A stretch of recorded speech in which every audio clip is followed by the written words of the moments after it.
Yo, yo. Hold up 1 second. One Yo, second. Let me make sure everything Loc'd right. podcast, man. Let me see. All right. Loc'd podcast, man. Oh dang, it's connected to my TV, so I can't see. Can't tell. Let me see. Yeah,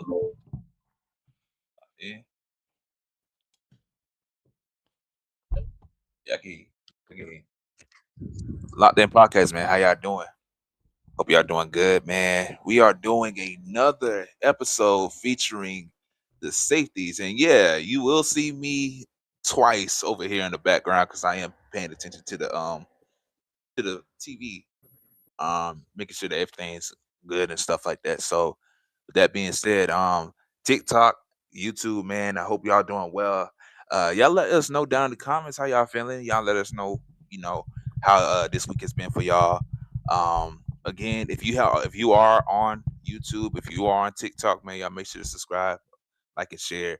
And of course, in retro terms to TikTok, and make sure to follow us on TikTok. I know there's a lot of stuff that I haven't been posting on TikTok like that as much, but I will get back to that. Again, we're gonna be talking about the top free and strong safeties in this draft. Um, and so with that being said, let me introduce y'all to the co-host. We got OG to my right, and we got Andre 3000 to my bottom. Pause. To your bottom? Yo. Nah, I'm playing. That's crazy. But how y'all doing? Yeah, I'm doing all right, bro. How about you? Man, I'm doing good. Bro, how you feeling? I'm good, man. Good to see the boys. We missed Friday, but we back. Back in action, man. We got some stuff to talk about. So let's get to it. Yeah, again, man, with that being said, if y'all are watching, man, y'all make sure to subscribe, like, and share.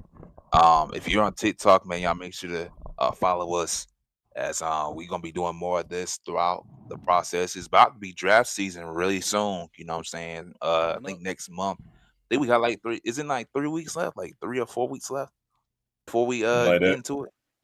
Something like Yeah, that. I know man. it's in April, around mid-April. Yeah, man. Y'all get prepared. We're gonna try to do a draft live stream. With that being said, again, appreciate y'all. Love y'all. I just said that. I love y'all. And let's get into it, OG. Ready? Let's do All right, man. As D said, I don't love y'all. You big head. it. But Crazy.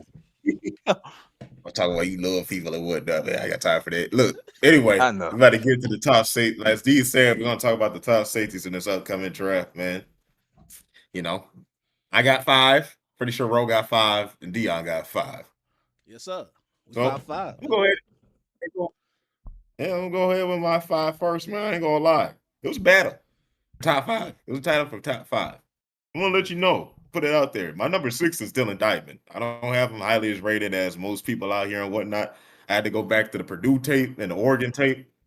I really see an inconsistent player.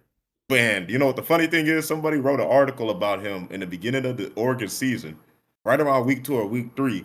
They said, I quote, the scariest thing about Dylan Diamond is they already saw this. He's a workout warrior. Mm. He was going to crush a damn combine. As you see, he did. For sure, he did. But it doesn't match to what the players on tape. Mm. And I'm be honest with you, it's true. Look, I told D, he did in that same article, when he was at Purdue, he had a streak in four to five games, he missed about 9 tackles. Was that the video you sent? Yeah, that's the I said that video he he sent. Yeah, yeah. I agree oh with shit, that. I said that in the group chat. I thought I said Yeah, you that. My sent Yeah, it. bad. I you thought I sent just you sent that sent in it the in the group. group chat. That's what it was. That's why I clicked on it and I replied.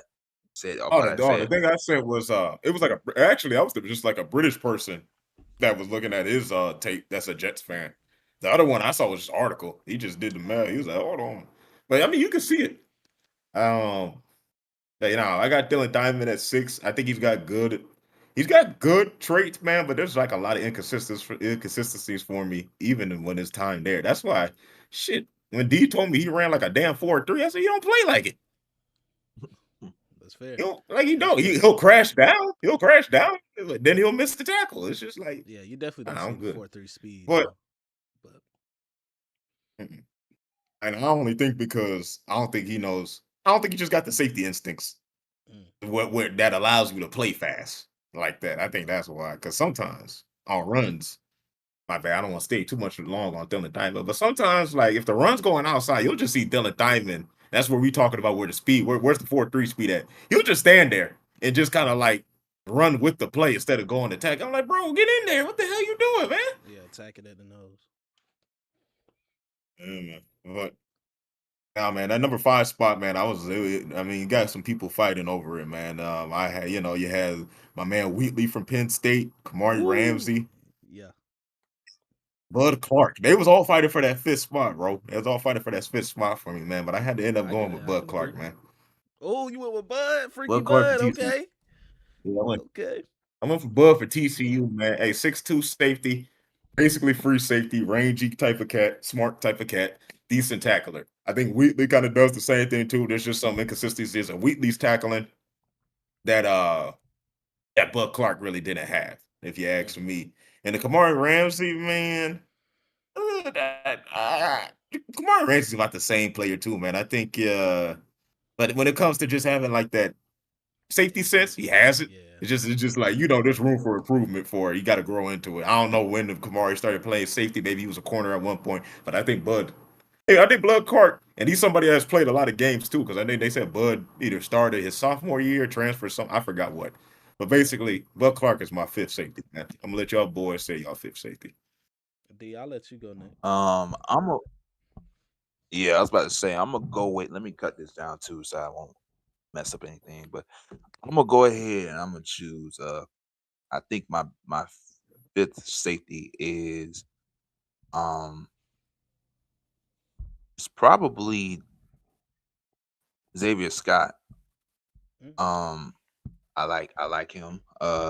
That being said, his best his Oh, my, strengths my is bad, dude. Make sure to tell the listeners where Xavier Scott's from, the college and whatnot. Yeah, let me look it up. I just typed the name. I forgot. I got you. Um, let me see. I'm gonna do Mm-hmm. that a lot. Xavier Scott I got is from he's from Illinois. you. Okay. Um, so he's 5'9", 190. Uh, his He's strengths light. is huh? He's light. No, I'm just Yeah, saying. He's light. yeah. His strengths are is that he's a very good man corner. Among the safeties, I would say. He also has really good like he's really good with running, like with fluid. He's fluid, very fluid. Um, he can also play. I feel like he can play corner as well. Mm. In a sense, I feel like he can play corner. Um, I think he struggles with run support. I think it has to play with him being small. Honestly, um, he's undersized for the position. I think, but I think it doesn't play. I like how me and OG have mentioned, and I talked a long while back. You can be small and still be productive. I think at safety. Um, so I think that's my number five. Mm. All Okay. right. That with that Xavier being Scott. said, let me go ahead and look up these players teams too, just so I won't Yeah, be you good. You confusing good. myself. Hey, yeah. All right, roll. Let's hear it. Number 5, man. I got Freaky Wheatley, man. Hey, I Penn like State, Wheatley. I like Wheatley. 6'3", 203. As you said, man, it was a fight with them three, man, for that 5th spot to me. Um, and I respect who you put at your 5th. Honestly, it's not bad. But Wheatley, he's more of a man zone slash nickel safety in a sense. I think he ran a 4.4. Yeah, he ran a 4.4. Some strengths for Mr. Wheatley, man. Uh, his run defense, triggering downhill, just good time and intent. As we said with Thyman, man, like you hesitate, man, just go. You know what I'm saying? Just go. Sometimes you gotta just go in and do what you gotta do, man. I like his length. I'm big on length, man. 6'3", lengthy guy. You know what I'm saying? So it's like I know the tackling a little inconsistent, but his missed tackle rate dropped noticeably from his junior year to his senior season, which is always a good thing to see. Some weaknesses though, As we said, the tackling technique, it's you still see it from time to time. Arm tackles and ankle grabs, man. Now we gotta wrap up. You're gonna have to wrap up, especially at that next level. Now, what I kind of noticed from some tape, the play action freezes him in some senses, leaving him vulnerable to deep shots. Uh, of course, you'll work on that. You gotta play to his strengths. Try not to put him in certain positions like that, especially if you're going against a certain team that runs more play action. Um, and I would probably say his pursuit angles. I think I love his length, but he might rely a little bit too much on it in some sorts. I say get that right angle, work on getting angles, and use your length more as an advantage than as, oh, this is my last resort. I got it. You know what I'm saying? So, yes, sir. I got Zeke Wheatley at 5. Zeke Wheatley at 5, man. Yeah, like Roland said, man, them threes kind of fighting for that fifth spot, man. But I respect this decision too. I like Wheatley. I like Wheatley. I like Wheatley as well too. Would not be mad if he was on my team. All right, y'all. Yep. Let me get into my fourth safety on this list, man. My fourth safety on this list, man. I got Genesis Smith out of Arizona, man. Mm. Genesis Smith. A lot of people are high on Genesis Smith, man, because they feel like Genesis Smith got the height and range. To me, he's just like a tall. You say he about Kyle Hamilton's height, 6'4", 208, 6'3", something like that. Yeah. That's Yep. about the size he is. Not the same instincts as Kyle Hamilton when it comes to like one. Well, I would say the instincts as in tackling and kind of finishing. Because I really think Genesis Smith is really good at route recognition. They act like how the way some scouts act, how the way some scouts and YouTube analysts act, they act like he's damn otherworldly when it comes to that shit. I'm like, no, he's about good. He's about good. You would think if he was that otherworldly, he would break on a lot of more balls and get some interceptions. But trust me, he finds his way to the ball. Either way it's a fumble or a tip pass, he's gonna find a way to it, man. Straight Um, to it. don't get me wrong now. He finds his way to the ball, huh? Oh no, I said yeah. Yeah, I was agreeing with it. Yeah. I mean, I say the biggest cons are that you got to worry about Genesis Smith is because he got like a lighter frame. He doesn't Hmm. even to get off a box consistently, man. He'll just kind of stay there. Stay there. He'll just kind of stay there. You gotta get a little bit stronger. He'll get some NFL peanut butter in him. Also work on some technique. Yeah, when it comes to getting off a box, and he'll take some bad angles at times too that can lead to missed tackles, and that's it. I feel like that's pretty much it about Genesis Smith. I feel like I understand the player. Really, his tape is really, if you kind of watch a couple of his games, you kind of know what the type of player he is. And I got him at number 4, man. I think he's going to be a good safety. I know a lot of people have him higher, but Eh, hey, this is a good Hey, safety class. the little Will Don said, "Yo, what's up, Bo?" Yo yo. Nope. Um, I agree with OG with this one. I also like to say Genesis Smith is my number 4 from Arizona. Um, as he said, most of the things that I had listed down. Um, I'll just say he has a very good ball tracking skills. But again, as I won't say much to this one because OG mentioned most of this. So we'll probably do he'll be a very good I think he'll be a very good safety, probably third round. Yep. Yeah. Yeah. Someone might take him in a second. Late Yeah. second. They Who knows? could. They could, man. This draft is low key stacked. Low key. I Yeah. like what I can see. I like You what I trying to see say this, right Greg? now. Yeah, they're And I trying to see a say lot Greg of is I see that. a lot of people saying it's not, man. But you know how that be. Yeah, I don't get that either. I think people just lazy. I'm like, no, this is a Hmm. pretty talented draft class, man. I don't know what you're talking about. Maybe y'all can draft.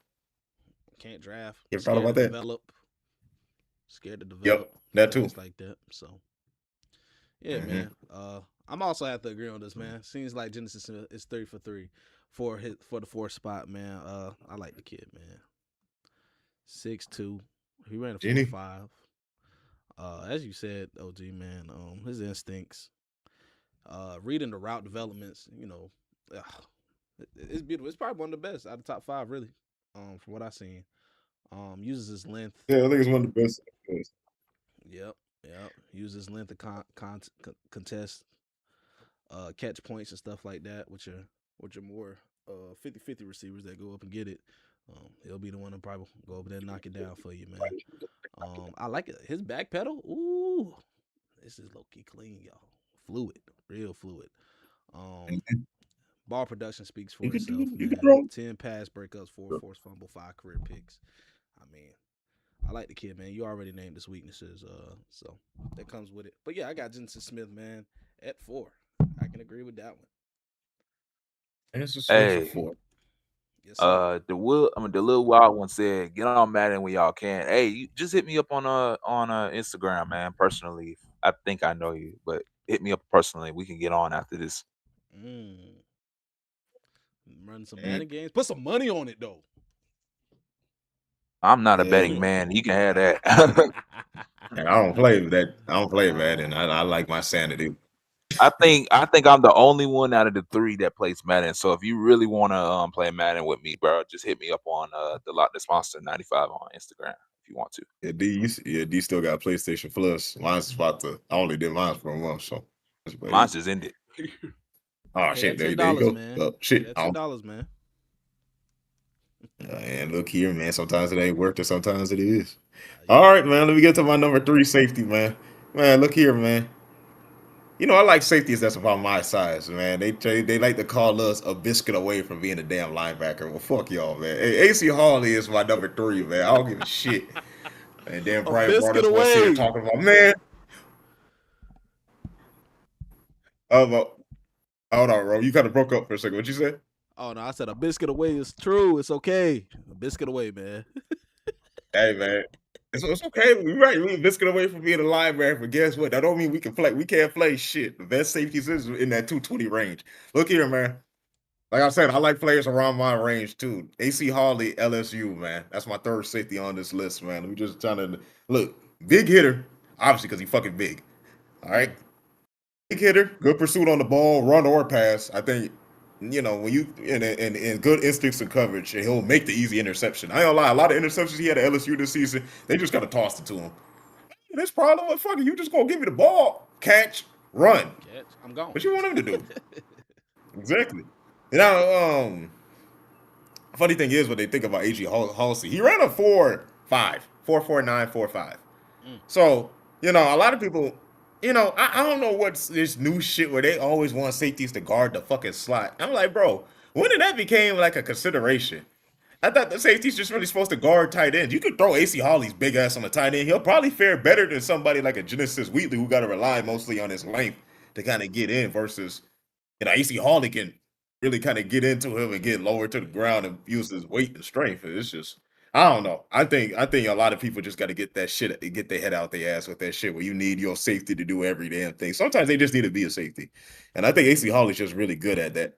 That's why I say he got good speed for his safety, and then um my only damn con I put on him is after saying, I guess he can't play man in the slot. Big fucking whoop. Whoop the fucking do. That's my call. What the fuck you want, man? Look here, man. Oh yeah, the funny thing is, if you ever, the funny thing is, like you said, like I said, a biscuit away from a linebacker. So him and Harold Perkins are about the same size. AC Harley about 215, but he can probably get up to 220 easy. And then Perkins, he's 6'1", so he got about like 2 inches on him. So Perkins probably legit 220. He could probably get up to 230 easy too Yeah, as well. 230. But if you look at them, there's a picture with them together, and I see these motherfuckers look about the same size. Yeah, the motherfuckers about the same size. Biscuit away, man. It's a biscuit away, brother. Biscuit away from linebacker. Hey, shit. We all got the same body type. It's fucking supremacy over here, man. Fuck all that shit. But he can move though. Talk about we He can't can he cover. can Fuck move. out of here. He can You see my move hips? though. He can He can move move. for a safety. And shoot, we got linebackers running All right. sub 4.3s. They don't matter. Frick it. That's what I'm saying, bro. Hey, the little wild one said like Tyron Matthew. Mm. Tyron, what 5? Well, Tyron was like 5'10", 195. He one of the ones that everybody like that versatility. Yeah, that thumper. And when I'm talking about big safeties, I'm talking about short and big. You got to think about Earl Thomas types, Earl Thomas, yeah. short and stumpy, Hmm.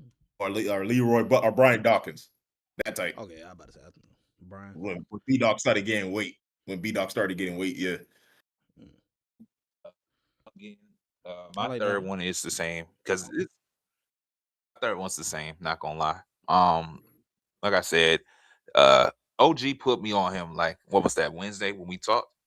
Was it Mhm. Tuesday? I was looking at. We had a Yeah. conversation about him, and I had to look at him more.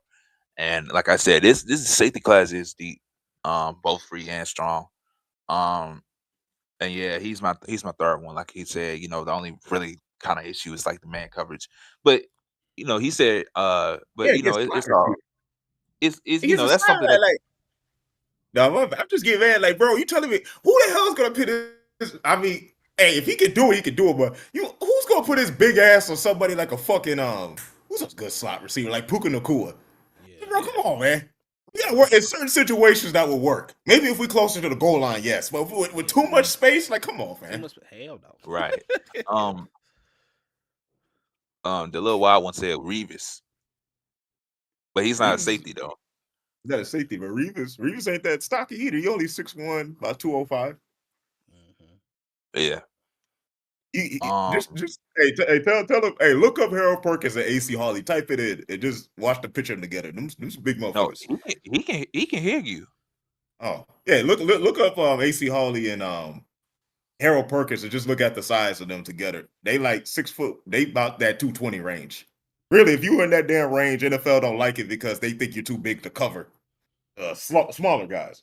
Yeah. But usually, that's kind of like usually if you play basketball too, you got hip mobility. You're just big.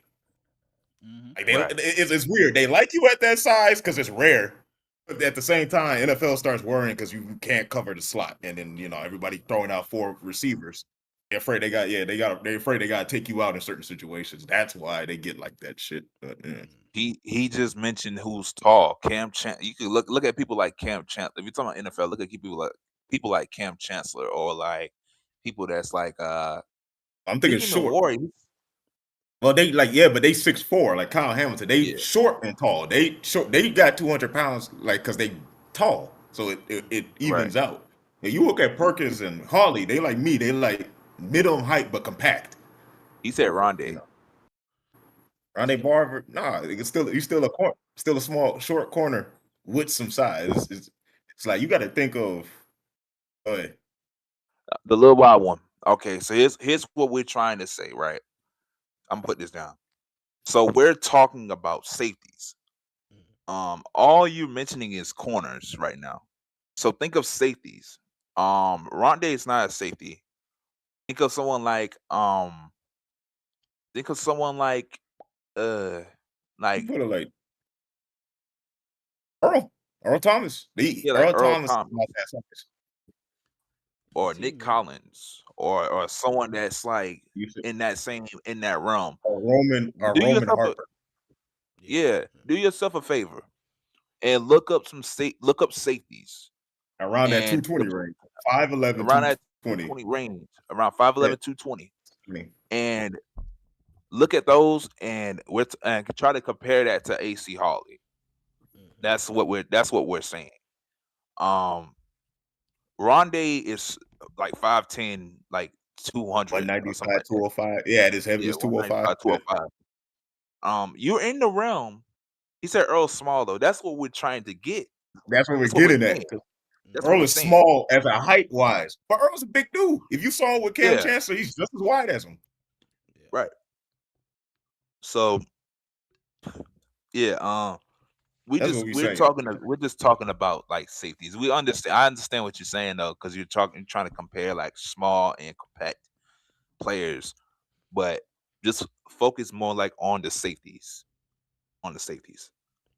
So that's where we're coming from with this. But yeah, my third player is LSU man, AC uh, Harley. Yeah. AC Holly.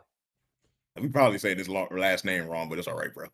You can he you can hit Yeah, you can hit stay rolling and take it out on him. I, Yeah, don't take it out on me, I bro. You think kind it's of big. Halsey. I think it's Halsey, but I'll see my fault. yeah, Freaky Halsey, man. My number 3, man. Um, y'all probably got him at y'all too, but it's something about them Toledo boys, man. It's something about them. They always producing yeah, Yeah, something in the somebody defensive Toledo kid. area every time, whether it's a cornerback or a safety. It's a But good program, man. Yeah, it is. Emmanuel McNeil Warren, guys. This guy right here, man. 6'4", 201, For boy. Toledo. Whoo, boy, strong safety, man. He ran a 4.52 at the combine. I think, yeah, or at his pro day. When strengths for my guy right here, man. 9 career forced fumbles. He attacked that ball, man. He attacked that ball. You love to see that. Um, I like him in the run game. Very physical, just and not what's it called? Hesitant, not hesitant. Um, I like his fluidity in his hips. You know, that's a big thing. For anybody on defense, man, being fluid in the hips because you're playing damn near backwards the whole time. In some cases, unless you're going downhill. Um, I think his best reps come in like the robber and bracketed zone concepts, where his length is like it walls off throwing lanes. I think that's where we seen him at his best. Um, competitive spirit. Of course, I'll be all these back. Hold on. boys are, but I don't know, man. This man played with something like he got a chip on the shoulder, man. I love to see it. Some weaknesses. Man coverage against quick twitch receivers. You know how that come down to be, man. Um, rather you get them in that slot, like against a quick twitchy little slot player or wherever. His feet kind of get heavy on that. People saying his combine testing was average, but you know how we go. We go by that tape, man. Big on tape. Um, what else we got? Yeah, I'm gonna leave it at that, man. Y'all probably have some more weaknesses whenever if y'all do mention him. But yeah, man, that's my number three. He could have been two though. I'm not gonna act like he couldn't have been two, but yeah. You're right. You're right. Oh yeah, I thought about the perfect safety for that range that we was talking about. Landon Collins and Jabril Peppers, that size. They about Ooh. 6 foot, 5'11", around that 220s. That's what we talking about. Yeah, Ah, You he know, just just mentioned. Yeah, he just mentioned. I'm trying to look because it just faded away on my TV. But he just I mentioned, looked at yeah, but I'm.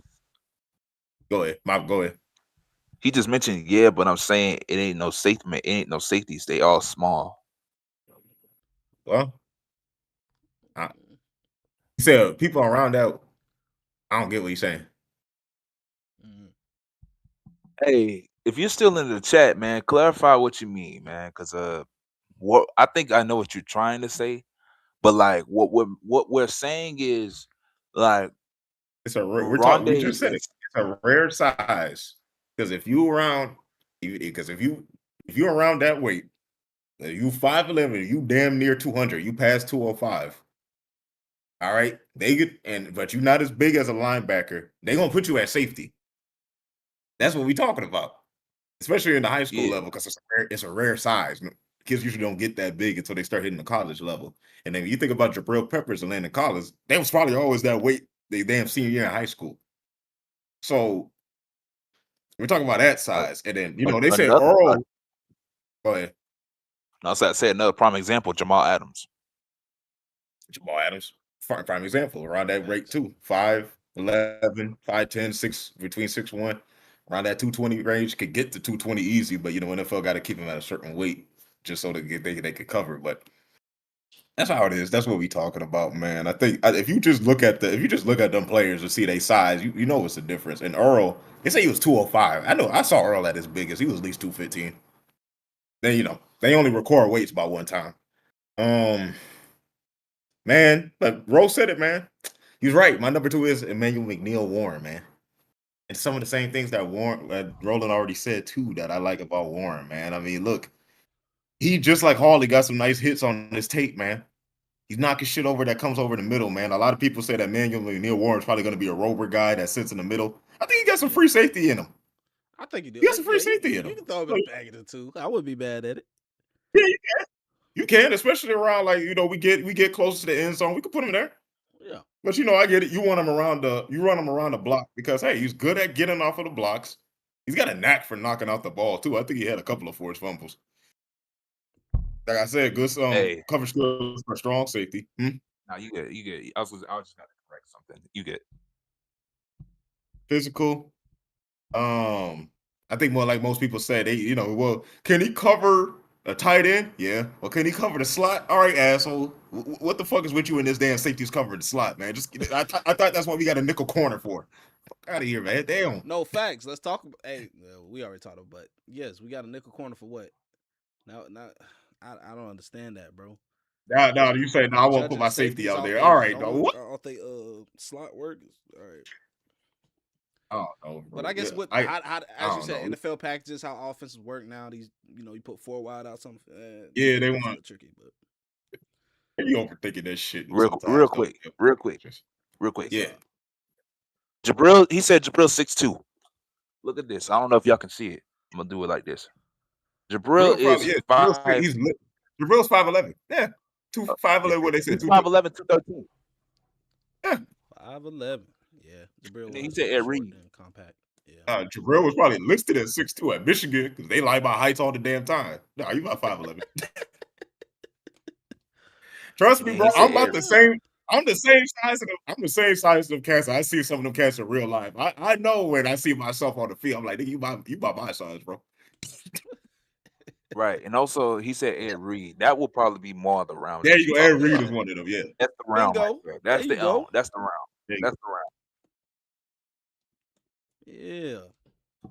Freaky Reed, man. I'm just saying, bro. I know. Look, I Hey, know my look. size. Hey, look. We ain't disagreeing. Like we understand what you're coming from because those corners are big for their size. Size, yeah. Rondé in them, right? But just safeties. We're basing safeties, right? You know that 6'3", there's 6'3" corners. Cam is 6'3" and he's big. But Rose. there is also Yeah. corners like safeties like Nick Collins is big as hell running out there, just doing stuff. You know what I'm saying? 5'11". At At 5'11", like 5'11". we said, like we just said it, a biscuit away from being a linebacker. And then think about it like this: this season, yeah, Cam. This season, he had got converted to linebacker because of that with the Raiders. I'm talking about Jamal Adams. Jamal Adams, yeah. So like it could it could happen. I've been He seeing said some Cam. of his videos on Chancellor, social media. Yeah. Adams. Chancellor. Adams. No, I Is mean he a he free said agent? Cam Cam, Chancellor. yeah, he said Cam Chancellor. Oh, I think he is. Yeah, Cam 6'4" though. No, Cam a big ass safety, but he yeah, like no, 6'4". I'm talking about. Okay. Yeah, we So gonna keep so going. so to clarify it, and this is the last thing I'll say about this. To clarify it, think of players that's like 5'8" 11 or to 6'4". 5'9" to 6'. 1, yeah. Yeah, 6'1". That's it. damn, 5'8". Who folks 5'8"? I There's know probably a that's kind of 5'8" crazy. safety out there we don't know about. But I don't know. Yeah, nah, he Usually probably out there. safety is Maybe about in a 5. SWAC. Maybe in a SWAC. You feel me? Maybe out there hooping. Cat, Doing shit, Kevin Mulliner was about that size, but he was a corner. He was like, I think Cat. They said Cat was like 5'9", 212. He said Adams got bigger, but Damn, that 212. talking about him going into Oh no, talking about Jamal Adams big as shit at LSU. He that's ain't what got I'm big. I saying. think But think about when he first got into the league. He played safety most of his career strong. before converting to Yeah, the linebacker. box. The No, box. he didn't get bigger. He stayed about the same. Jamal Adams was always brought that fucking weight. You gotta realize we just talking about 5 pounds. That shit is easy. What we just said, a biscuit away from being a linebacker. But that's the last time we gonna talk about it. Yeah, we'll leave it at that, man. We're gonna Because leave we it at got to that. get through But this. look, We got to we get. gotta get We through got it. to get. Yeah, my number 2, Emmanuel McNeil Warren. Before we talk about quintessential number 1, goddamn it. But I got to hear what role his number 2 is. Oh, It's your It's you. turn, bro. Yeah. all right. So this is a prime example of a big safety. So it is Emmanuel McNeil Wilson. I mean Warren. The same thing. He's 6'3", He tall. but he's not Yeah. that. But he's not that big for someone who's 6'3". You know what I'm You right. saying? There you go. So Yeah. again, again, as OG and Roland has said, he's a hitter. He's a hitter. He's strong against the tight ends. Very good against tight ends in coverage. Um, he has a length on him, as I mentioned, 201, but he's not a big safety for a 6'3" type of person. Just saying that. Um, he could be stiff in coverage. That's the only thing I probably recognize from him. Right, honestly. But again, because he's a big corner, he's a big safety. I mean, I was I was actually just gonna say everybody's kind of said that about him. He can be stiff. It can look like Yeah. he can be stiff in coverage at times. Really, he wasn't out there covering out there like too much. If you ask me on this one, Right. yeah. Right. Mm. So that's your kind of example of a a tall safety that's not All safety. big in size. Yeah. So Oh, my number two is Emmanuel McNeil Warren. Plus the name's cool too. So yeah, McNeil. Man, them Toledo cats, man. Them Toledo cats. Toledo Cat. Every year they produce something. Damn. tell you what, Every man, year, bro. Toledo the last like I would say And I never catch a Toledo game. I never do. four. Tell Nah, you some we of just these we just MAC teams. nah. I'm just saying, like, nah, we shit, like we just know a player always comes out of there, man. Even it's been going on since goddamn 2014. Dree Archer, Kareem Hunt. A lie. I guess, like they said, all right, we got to give credit to Ohio. It is a really good football state. Yeah, it's a really good A lot of football good. state. They got a You lot of. putting it There's a up lot of there talent there. with Georgia, Florida, Yeah, yeah. Yeah, Kentucky, If you think Texas. about all, yeah. if you think about It all the get Up players there. that came from man, Ohio, yeah, they people just as soon as recruit they said from it though. people recruit from Ohio all the time. That's how. It's one of the And big schools, one of the bigger states. and see, and when it comes to like state size, they about to. I don't know how big Ohio is compared to like Texas and the rest of them now, but about the same size as Georgia, South Carolina. Yeah, it's a bigger. I think it's a bigger state than us. But Mm-hmm. I mean, think about it. And they said it. All right, the kids that can't go to Ohio State in that Ohio area, where they end up at? Cincinnati, Mm-hmm. Toledo, Toledo. Mm-hmm. Kent State, Kent State, Mm-hmm. Yep. Mm-hmm. or Bowling Green, or Miami of Ohio. Bowling Green, baby. Mm-hmm. Mm. Or yeah, you know it. You know the history of or like even if they go to small schools like Youngstown State or some of those schools, like there's still players that come out of Youngstown State that be getting recognized. You know what I'm Mm-hmm. saying? It might not be as like as fluid as someone from Miami, Ohio, but it's like, bro, they draft there's people that draft all over Ohio, man. Mm. They draft all, not draft, but they recruit all over Ohio. Ohio's a good Real. football state, man. Bro, I want to hear this too. Too, man. It's not. It's nothing out the window, man. It was just. It was either between AJ or McNeil, and I threw AJ at two, man. He's Oh, LSU cat, man. Yeah, that nothing too crazy. You know what I'm saying? let's see. We got good taste. See, We got good taste. yeah, man. Hey, You hey, know, hey, hey, we went too far out the hey, this range. is We a went good too far. scouting team. I'm gonna take my boys to the war room, man. We about to go head to head with a bunch of GMs. Like, hey, we about Let's to do throw it, man. papers and flip clipboards. Man, fuck I all that. think. You want to Hey, draft him? I think we should do like a sometime this summer, like we create a just I guess an NFL starting roster. Of course, we can't go crazy. Yeah. Like we'll kind of have to make a tier list of players, like S tier. You might get maybe Oh yeah, two that'd be fun. A tier players or something like that. You know what I'm saying? Like we'll see, or Oh three. yeah, We'll have to figure it out, chat. But we go yeah, we'll work it. figure it out. We'll figure it out. We'll figure it Yeah, out. Yeah, we can do that. Hey, I'm gonna add one more segment to it too. I yeah. forgot. I forgot to tell you this earlier, but I'm gonna add one more thing. It's gonna be about Cam Scatterbo. Just one last thing since you Oh yeah, mentioned Hey, we'll our add players. Cam Scatterbo in there. Oh, okay. Yeah, we'll yeah. add him there. Um. Yeah. So yeah, but yeah, what's your reasoning behind your number two pick? Oh man, pretty much. Y'all hit it on the nail. Um, I like his own coverage, man. I like how he reads the quarterback eyes, trickles downhill with clean timing. Um, I mean the numbers speak for itself. 10 career interceptions, 19 passes defended. Yeah, we like Aussie out there, man. Think hey, he right there. He right there, yo. Hey, Right, as we said, the hey, Milky Way. hey, I'm gonna be the linebacker, but you know what? Sometimes the boys can cover. It happens Sometimes the boys can every cover. once so often. Because I like the Leroy Butler, physicality Hall of of it. Fame. It's like, yeah, I'm That's what bigger, I'm saying. but I still got the speed, and I'm physical. I'm a little bit more physical than somebody that you might take on the lighter The side. average, I'm a the little average more safety. physical. Yeah. Um. Do you want me to tackle Derrick Henry, or you want that small cat? All Right. right You then. want this ball? Yeah. Just let me know. Let me know. Um. You know it. Some weaknesses. Stiffness. to flip and run with vertical routes. You know, I think it comes with it. It comes with the size. It's okay. We'll work on it. But I think, as I said, I think against the tight end he'll be fine. Tight end he's fine. Now you goddamn throw him against a Puka Nakua. All right, we got to talk. But All right. Okay. What my scheme says that I have to line them up no, against Puka Nakua. have a slot corner But then, because slot corners are a thing. not in this package.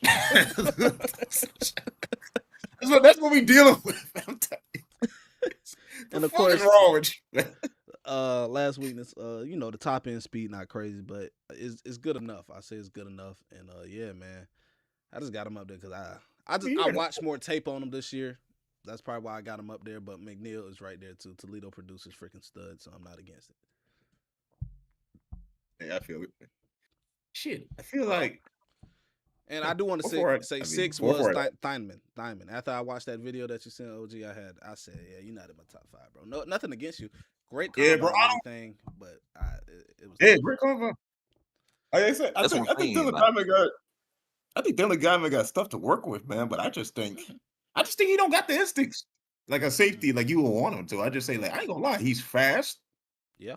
Sometimes that tape is like, where are you? And it's just like. They said that cat kind of said on the article, yeah, he was a workout warrior. I don't know. For him to say that, he had to be in the facility to watch Dylan Diamond do some shit, do some freaky athletic shit.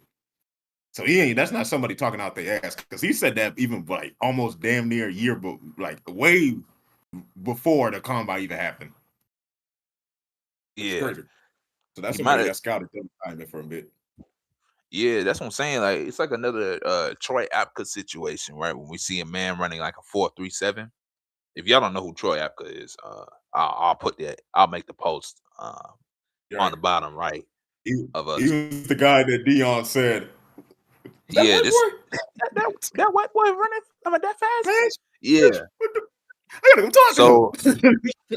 Yeah, so like you know what I'm saying, like it's as we mentioned, and as I've mentioned in just about every draft podcast that we've done, a lot of people are going to get fooled by the fact that the 40 time or by the stat, the physical, you know, it's like is up there, but like again, we also got to focus on just the film, as I mentioned 2 podcasts ago. It has to be about film at the end of the day. Exactly. But all right, boy, y'all already know. Y'all already man. Man, for real. Our quintessential number 1, I imagine for everybody here is that Josh goddamn Downs, kid man. from Ohio State. Josh Downs. Caleb Downs. Not his brother. Them down boys. Them down boys. Hey, look, John. Look, with Josh. With Josh, look, them Downs, boy. Hey, when Josh Downs came out, I actually had him like 6th or 5th receiver for me. I actually like Josh Downs coming out of North Carolina. But hey, Caleb, man, wow. I don't know. But no, man, Caleb Downs, man. I'm pretty sure that's everybody's number 1. I mean, in my notes, you know what I said when I put that number 1 to him? I said, "Come on, dog, it's Caleb Downs." Yeah. I'm with you on that one, man. Like here, man. Let me. I don't know if we've seen. I like the fact that he stayed, bro, and just showed consistency and growth every year, bro. Bro, I love that, bro, because you know people be usually trying to get up out of. As soon as he came in from Alabama, man. I mean, DC could testify you that Caleb Downs was going to be like a special type of guy, man. Let me just give y'all let me just give y'all my like traits before y'all go off. But hey, man, versatility guy. Yes, he's somebody that can play the slot receiver. Yeah, calm your ass down. Calm your ass down, Greg. He can play the fucking slot receiver. Okay, goddamn. He is physical. Hey, man, physical. I think he's a really skillful tackle. Gotta remember, tackle's a skill, and Caleb knows the skill of tackling. Route diagnoser, instinctive. I mean, the only time, hey, look, if he misses, it's because he took a bad angle. It's the same thing I said, like McNeil Warren. The only time they miss is when they take a bad angle. It happens to the best of us. Shit. There's some shifty dudes out there. What you want me to do? Facts. There's some shifty big dudes out there. What you want me to do? It happens. Shit. I'm saying. All this offense they got. I still got the same defense, bro. I just got to follow technique, man. All right. They added new little moves. They doing hezzies and stuff. All right, bro. I just got to go with my technique, man. Golly. Hey, bro, I'll tell y'all a little story against the Georgia game that he was when he was there at Alabama. That game, when I saw him, and I think he was a freshman during that time. That game, bro, he had me nervous as hell. like the whole game, because the way that he was coming down, crashing down on I forgot who our receiving core was at the time. He was crashing down. He was almost in the box almost every play. Oh I shit! saw Even it. screen pass. Y'all was screen passing. Y'all screen passing Yeah, that even game. screen I thought he was passes. going I house. was like, bro, like I thought who he is was going this? house. I forgot what number he wore. He was like, who is this number two on this team? I think he wore number two at Alabama. But who was I this think he number did. two on this thing? Saw him It's crashing down Caleb. almost every play. I was like, man. And I was like, bro, when he went to go to Ohio State, I was like, good. I ain't got to deal with fella no more. Because Oh Alabama got to man. play Georgia almost every freaking year now. It feels like we played them this year too. But at the end of the day, again, as OG mentioned, like he's the best safety in this class I'm Well, not gonna say by far. I'm not gonna exaggerate it. I would say it by No, far. by far. By far. It's a Um, lot. A I'm gonna lot be. though. I'm again, good coverage skills. Not gonna look at my phone this one, but very good coverage skills. Like I said, he has that mentality of just being that guy out there. If you look at him on one side of the field, you're not throwing it to that side. You're gonna throw it to this other side on the field when he's out there. You know what I'm saying? Um, and yeah, just going. I already know he. I think because I had this question asked by me last. I think it was yesterday or Thursday. Someone asked if what do I think? How do I think Caleb Downs is going like where he's going to be picked? I said somewhere near the top 10, top 15. Mhm. I think so. But what about the positional value? That's what they're Man, gonna say. that's the hard part. You know what I'm saying? Like a lot of the teams that's gonna need that need something. I forgot what 1 through 10 is. I feel like most of those teams don't need a safety in the first round, like in the top 10. Yeah, I you can feel say like it. that is. You can see that you could. Like you said, I kind of forgot too. I mean, you can say the safety room is covered, but I mean, you could honestly tell yourself, yeah, the safety I got on this roster is not better than Caleb Downs. Yeah, But you're right. You're I right. always, You're right. I always, like I told y'all last week. I said, look, positional value only comes when you're a team like the Raiders, and even the Raiders ain't really in that position. If you like Miami, if they hard rebuilding, then positional value comes a little bit more important. Like, all right, we need the offensive tackle first, then we need the pass rushers, then we need the quarterback, then we Mm-hmm. fill it out with the receiver room, and then so on and so on and so on, right? Yeah. That's when positional value kind of takes in. If you're a team where you kind of got somewhat of the roster figured out, you don't really have to worry about positional value. Just good players. The rest you'll figure out the goddamn rest. Like shit, calm down. Right. I agree. I agree. So that's my consensus number one, of course, as Roland, I would imagine. I'm not gonna say it, but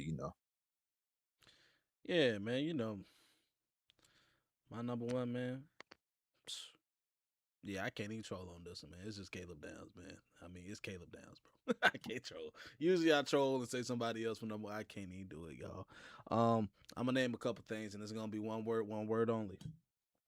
Tackling, Sure. fluidity, Yep. Yep. ball hawk. I know that's two words, but we're gonna throw it together. Physicality, Look, yeah, he's special. smart. I don't Special know. indeed. The weakness is that you just gotta adjust to the NFL level, and I think he's gonna be fine with it. You know, Shit, yeah. like, shit, like who told him? Who was it that told him? Like, hey, I know college was born for you. You gonna have fun in the NFL because they gonna use you like crazy. Yeah. I forgot who told Caleb that on the podcast, and I was like, yeah, you kind of right. What team You're would right. you think like would use him like from defensive scheme standpoint? What team do you think would use him the best to his capabilities? Hey, on you. So like the shit that everybody's doing now is like Mike McDonald's system, which came from the Ravens, and the Ravens still do this too. What they'll do is okay, let's say they got like a blitz coming to one side. Let's call it fire zone, right? So three Okay. over, three deep, three underneath, right? And Yeah. what they'll do, right? And depending on where the receiver strength is, means how many receivers on one side, what Mike McDonald's system will do, and the Ravens do this too. They'll say, okay, they'll do it like this. They'll say, edge defender, play the flat, or Okay. flat to hook, whatever you call it, right? Curl the flat, right? All right, we're gonna blitz the linebacker. We're gonna blitz Hamilton late, and we're gonna stunt the defensive tackle over to where that edge defender is backing out, so we can get the numbers advantage where it looks like we're bringing 5, but we're really just bringing 3 or 4, right? 3 or 4, yeah. So that's what Mike McDonald likes doing. But Caleb Downs, you can do that. Except like what D kind of said, if somebody wants to get fucking sneaky and be like, oh yeah, we're gonna throw a screen pass to counteract that aggressive shit they're gonna do, right? All right. And that system, they got checks Right. that can switch it, and the safety is responsible for it. So let's just say Caleb Downs was coming down. You know, he watches film. He say, "I'm coming down, coming down the blitz." Then he sees something, like you see something that he knows. Oh, they gonna run a screen. I'm gonna house this shit. Hmm. Hey, they make the call where somebody becomes the blitzer that Downs was supposed to be, right? And he takes the curl flat, right? Yeah. Houses it. That's it. Hmm. That's how they'll use them. It's Okay. that simple. Whew. That's gonna Shit be ain't exciting to football ain't watch, that man. complicated. Yeah. Yeah. Yeah. Now that's somebody that's got to be that cares, not That just cares. well, I got Caleb Downs. Yeah. Hmm. I agree. Gonna be interesting, man. I can't wait for draft day. Hmm. Well, you already know. Speaking of that being said, man, y'all let us know down in the comments. I think. Let me see. There's 3 people in the chat. I think. Let me see. It's 4 people in the chat, man. Y'all let us know. Even people that might be watching this later on in the clip, man. Y'all let us know down in the comments. Who do you think is your top safeties in this draft? If you think it's not Caleb Downs, who do you think is your best safety in this draft? You know what I'm saying? Like, because it might not be in your opinion. Um, and let us know, man. You know what I'm saying? With that being said, um, also what I'm forgetting. Let us know also, like, if you agree with us in our list too. That being Yeah. Yeah. said, Yeah. we can continue. Yeah, What's the man. If you next? yeah, man. Let me go to the next topic, man. The next topic for the DS. My bad. I was about to say DSJ podcast, y'all. I'm tripping. I'm DSA sorry. podcast, man. How we doing? Hope y'all doing good this time. Those are some We're good gonna talk days, about man. the James Pierce situation. So I let Ro know earlier today. I didn't really get all the details, but I know James Pierce had like a little. I think he had like a little trial. I'm not too sure when, but you know what? Let me just look. Let me just do a quick search to see when. Yeah, man. If y'all don't know the But background, James Pierce. Who was it? Who was that? Who was he dating? That girl? Was it Rakia? Who was it? It was Rickea Jackson. It was Rickea yeah, Raheem Jackson. Jackson. We don't know all the personal stuff, but just know he kind of crashed out in a sense, harassed her in a sense, just did a little bit too much extra, and he got some charges built up on him because of that. Um, Sucks to see. Very promising player. Hopefully he'll get another chance. Maybe. Hopefully he learned from his mistakes. But yeah, as I said, OG gonna go into it. All right. Yeah, So yeah. So I want to say so March 12th. All right. James Pierce appeared in front of a court in Miami-Dade County. They didn't even know that's where they live at. yep. Yeah, Rakia Jackson played. Rakia, don't ain't Rakia Jackson from Atlanta? And don't she play for like Los Angeles? What are they doing in Miami? I think she plays for the Sparks. I think she plays for the Sparks. Man, they What season are they doing in short. Chill, Miami? bro. Season short as hell. She played 10 games. I'm sorry. It's not fair. Shout out to I W. get, I know I think my bad, Rakia from Detroit, but yeah, I guess they do play in that. I forgot what that league is called. Maybe that's why they was. I don't know. It's just why are you there? Look, anyway, look, James Pierce. Obviously, y'all know he was charged with, you know, harming the officer. Basically, that's a 5. Then basically that would have been his biggest charge because that's a 5-year felony charge as well too. And then of course I have no idea why this is just a misdemeanor, but using a vehicle as a weapon when he crashed into Rakia's car, that was also a part of the charges too. So he appeared Thursday on March 12th in front of court in Miami-Dade County. Um, State attorney basically indicted him for those charges against Rakia, the stalking charges, the pretty much uh the vehicle, using the vehicle as a weapon, assault and whatnot, and obscene, some of the obscene to the public shit and whatever. But the biggest charge was dropped was the one against the police where he had that felony case where he, harmed the officer and whatnot, right? State attorney said we didn't see enough evidence in the body cam footage for them because it took about Anybody like else 12 of do them just that, to you're get James Pierce. cooked. You're cooked. I'm not gonna lie, especially you, James Pierce size. He was Yeah, yeah, wilding. yeah. He was I'm like, wilding. buddy, if you were in the NFL, you're lucky they knew who you were. Because if you was in the NFL, you would have been dead. You are too Yeah, big and too black. too exactly. They not finna fight with no gorilla. No sir. Mm-mm. Like for real, bro. I'm sorry, bro. You too big. Facts. So pretty much that's the update on the James Pierce situation, man. I'm pretty sure he's gonna get some damn counseling and whatnot. Obviously, he has to uphold that restraining order against Rakia Jackson, which is just like, come on, bro. But basically, what me and Roland was talking about this morning was like, I feel like what we talked about on the original topic when we first brought this up. It's like, don't throw your life away over one woman. And look, the reality is somebody else is going to grip them butt cheeks. There's nothing you can do about it. I don't know what to Yeah, tell you. and I've already said what I said a few months back when it first started. If you haven't watched the video, I'll put it in the description. I've already said my piece on it. I'm just gonna kind of repeat what I said.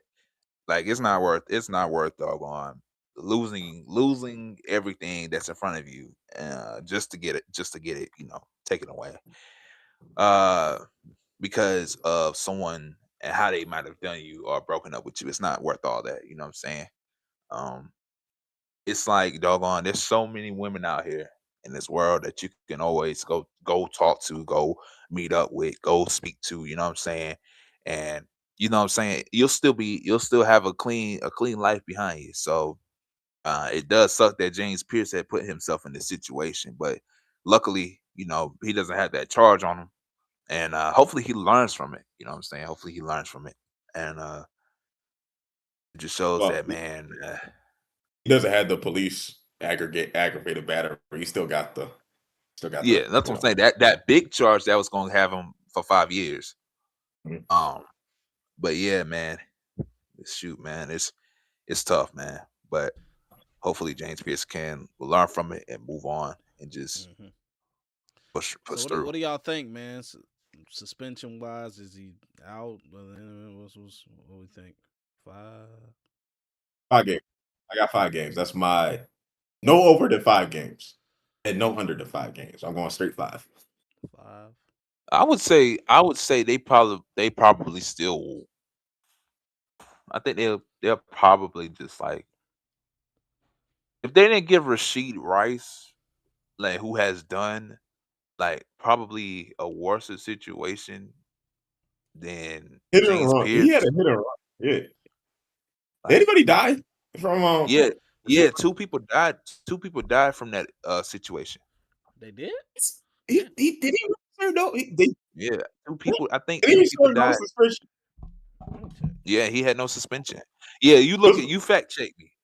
was she was she race the same person with the pizzas? Remember the little PR stunt he tried to do?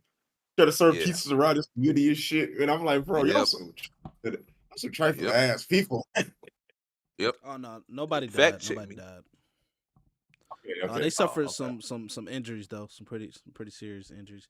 He was going 119 though. They was going 119 miles per hour. Yeah, they was tripping. But I- If he yeah, if he that's what I'm saying. If he did that and he still well, had the which probation though. what would y'all say is worse? What would y'all say is worse? This Oh wait, James let's throw Pierce one Calvin or the Ridley in there. Rasheed Let's Rice? throw Calvin in there because they spent him a whole year What did for Yeah. Calvin? gambling, right? So Versus Gambling is not. I so don't think gambling is that bad. uh hold on. Look, we talking about wars from our perspective. We got to talk about the NFL perspective. Okay, so the NFL It has is a shown their ass business. over It the is a years. business. Okay, so if you are owner and you get caught with your Asian brothel, you're good. That means you Robert Kraft, you're good. Okay, so if you got a brothel, but if you owner, cool. If you on the Epstein files list, but you owner, cool. Okay, so like, let's get back to the players. I see All what right, I so see let where me you're get going. this straight. The biggest offense we know is betting. You'll miss a whole goddamn year without pay because I guess you basically fuck with the legality issues of the NFL's what's the word I'm looking for? Credibility. Because there's already Yeah. damn guys like y'all rigging games. We don't really need players to kind of add into that, right? So that's NFL's one of the biggest offense.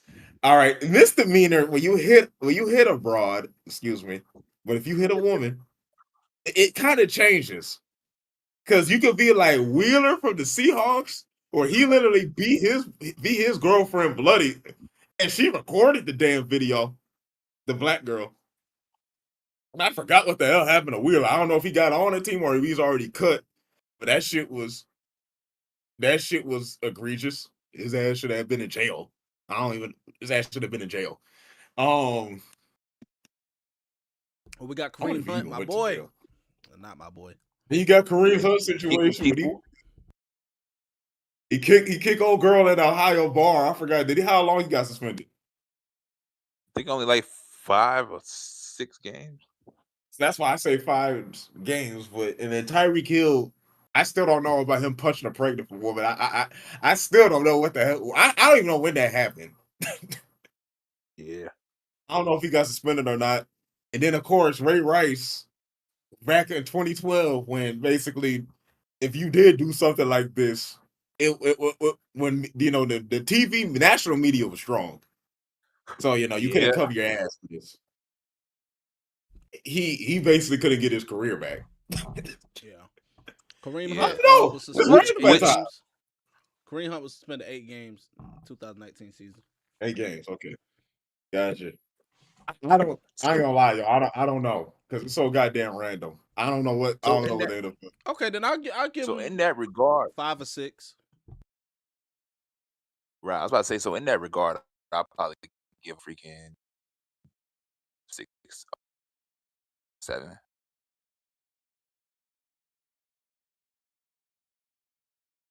Yeah. So I'm just asking though. So if you want a happy ending out of massage, you got to be an owner, right? You got to be Robert Kraft, is what you do. You can't be Deshaun Watson, especially if you about to do a contract. Especially if you're in a contract dispute with the Houston Texans, you can't do that. We gonna bring that shit back up. I'm just saying, Robert Kraft got caught For by sure. CNN. I mean, they caught his ass. Illegal immigrants and everything in that place. I'm just saying. Say it, bro. I'm just where we trying to Look, lie? boy, They don't even you bring that back up. look, you already You're right though. look, you already know this. I'm doing something for YouTube right now, real quick. So that's what I'm looking at. But I already know, like, doggone, if anything, doggone, even hey, you know what? Even Belichick got suspended a few games for that Flakegate, right? The Am I Spygate, tripping? Spygate, I think Spygate. Or Spygate. Or they didn't even Belichick got. gets suspended for that. Kraft doesn't. Man. That's crazy. Yeah, but back to James All Pierce. right. Probably about I'd say 5, 6, 7 games. It depends. Yeah. Depends what the hell the judge calls, man. What they gonna say? Yeah. For sure. But Mm-hmm. yeah, man. Hopefully this dies down soon. You know, it doesn't get brought up, or Kia Jackson doesn't like try to make it worse. You know, I'm not saying that she would, but like I'm just saying, you know, because things like this would die down, and then randomly out of nowhere, 2 months after the fact, someone's like, he put his hands on me, or something like We that gotta again. see. It's like, We gotta see. I think Rakia. Only thing Rakia said so far, D, was basically that she did call 911 multiple times, but that day though.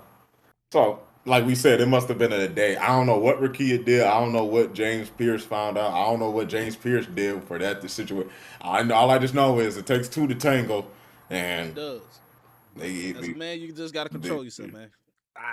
Just gotta. man, for real. You big as for shit. sure. Calm down, bro. Yeah. We can't act like that. You can't act like that. We can't act like that. Just relax.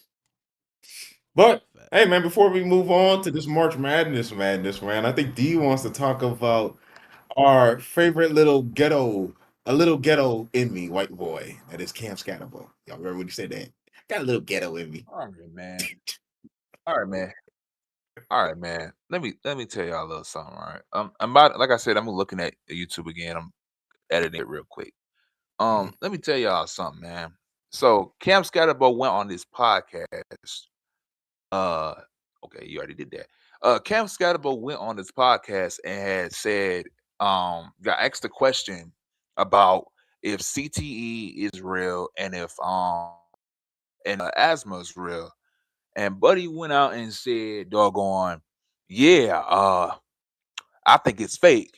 I think it's an excuse for both things, right?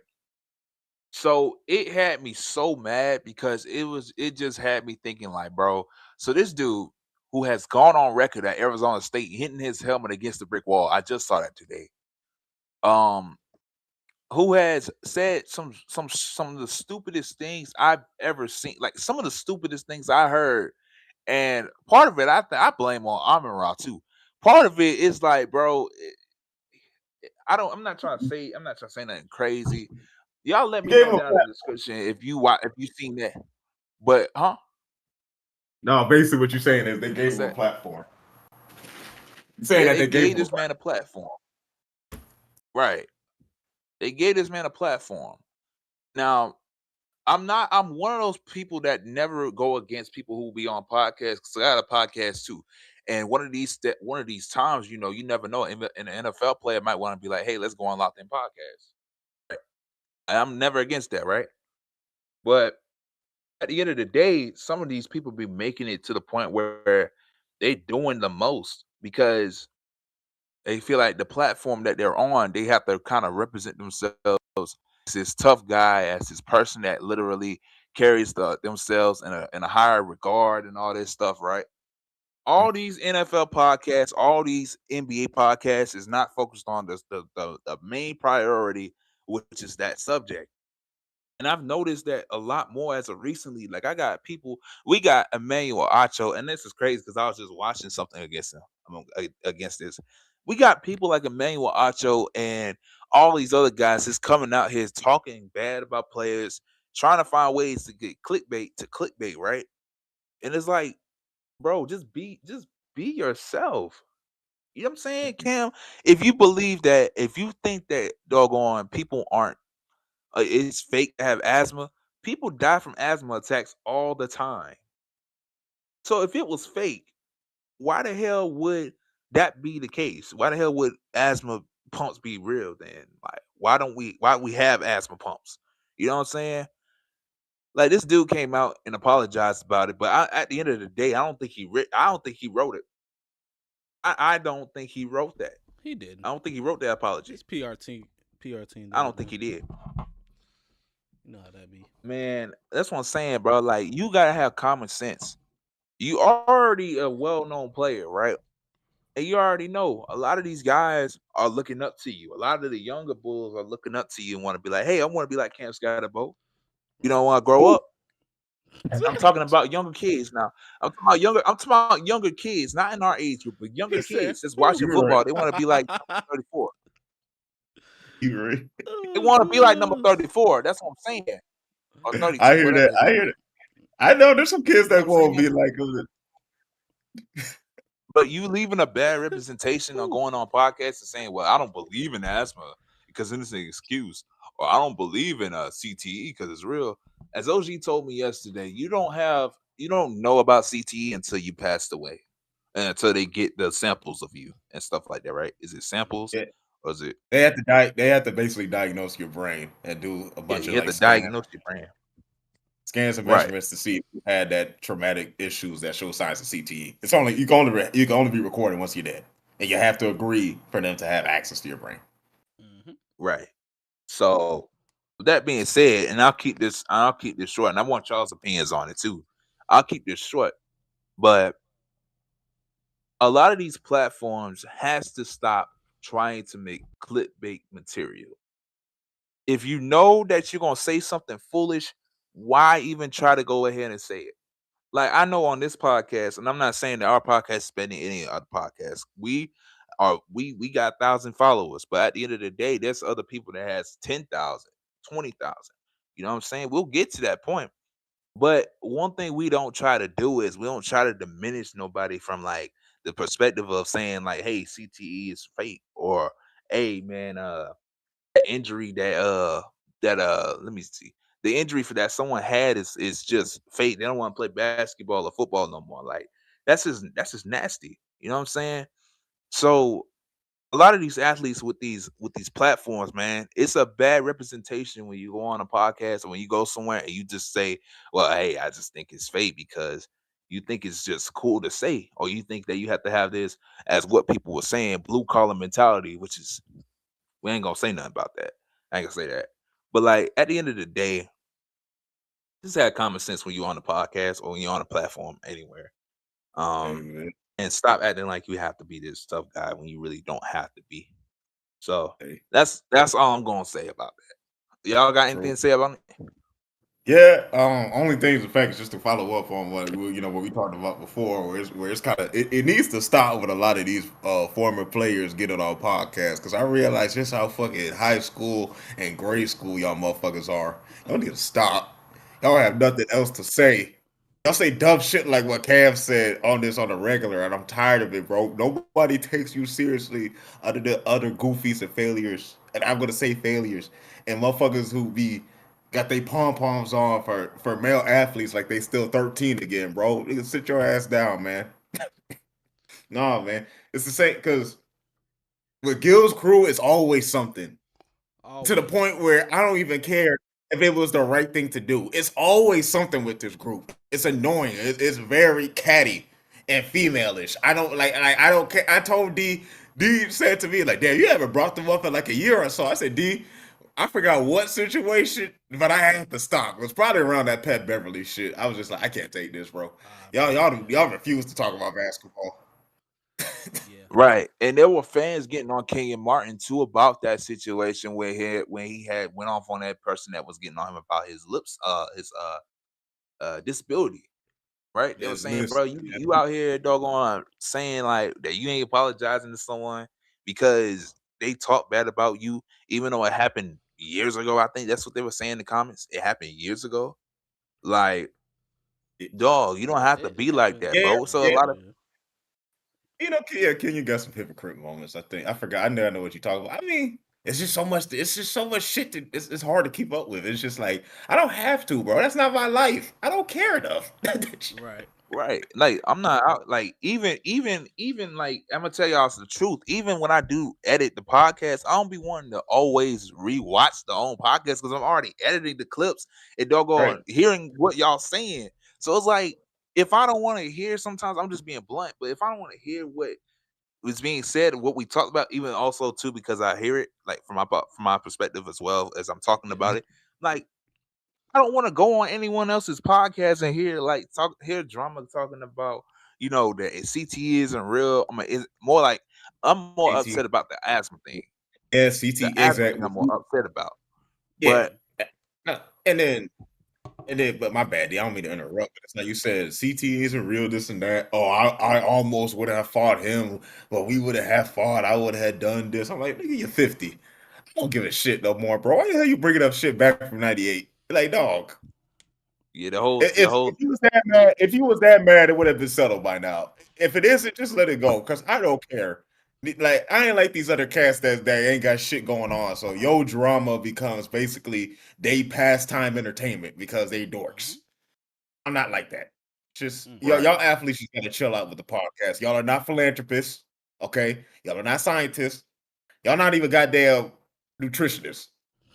Like, stop, And this is not please. applied. This not applied to all podcasts. And we're not saying that we don't want to see Also, nobody on a podcast because again, we want some of right, like in the near future, we will want some NBA player coming on our podcast. That's not saying anything wrong with that, right? But it's yeah, just the egos and the tough guy act and the tough girl act and all that. That's where we got the issue with. Like I said, there's a reason to there's a reason to act the way, but like if we're bringing up something from '98 where we got Tim Thomas and Kenyon Martin going at it still from this time now, then that's when I'm looking at it like, bro, leave that in the past. Like even Shaq, I mean, even like I was watching podcasts, even like people like Taylor Lewan and Jeffrey Simmons, they had something going on, but they went on the podcast and settled it. You know what yeah, I'm saying? squash it. Yes, So, ain't that so like, serious? you know what I'm saying? Like it's stuff like that that you have to kind of like you just kind of can't have around you. I understand it's for clicks and giggles and stuff like that, and for clout and all that, but it's like, bro, just have common sense. Y'all in y'all's 50s, we supposed to be looking up to y'all in the sense of saying, well, hell, okay, so this is what we need to do. Now, I'm not Mhm. saying that our podcast should copy what other people be doing, but we looking at higher ups and being like, bro, we was watching y'all when we were younger. We were doing this and doing that. We don't expect this from y'all. Or some players we do, but like we don't expect y'all to be acting like this. So that's where I come from with this whole camp situation. It's just foolish. And you already know ever since that Amara podcast, I have not forgot about that. Ever since that Amara podcast, I look at him such a way that I don't even I Mm-hmm. He just just, I he just just, don't know. The player he's fine.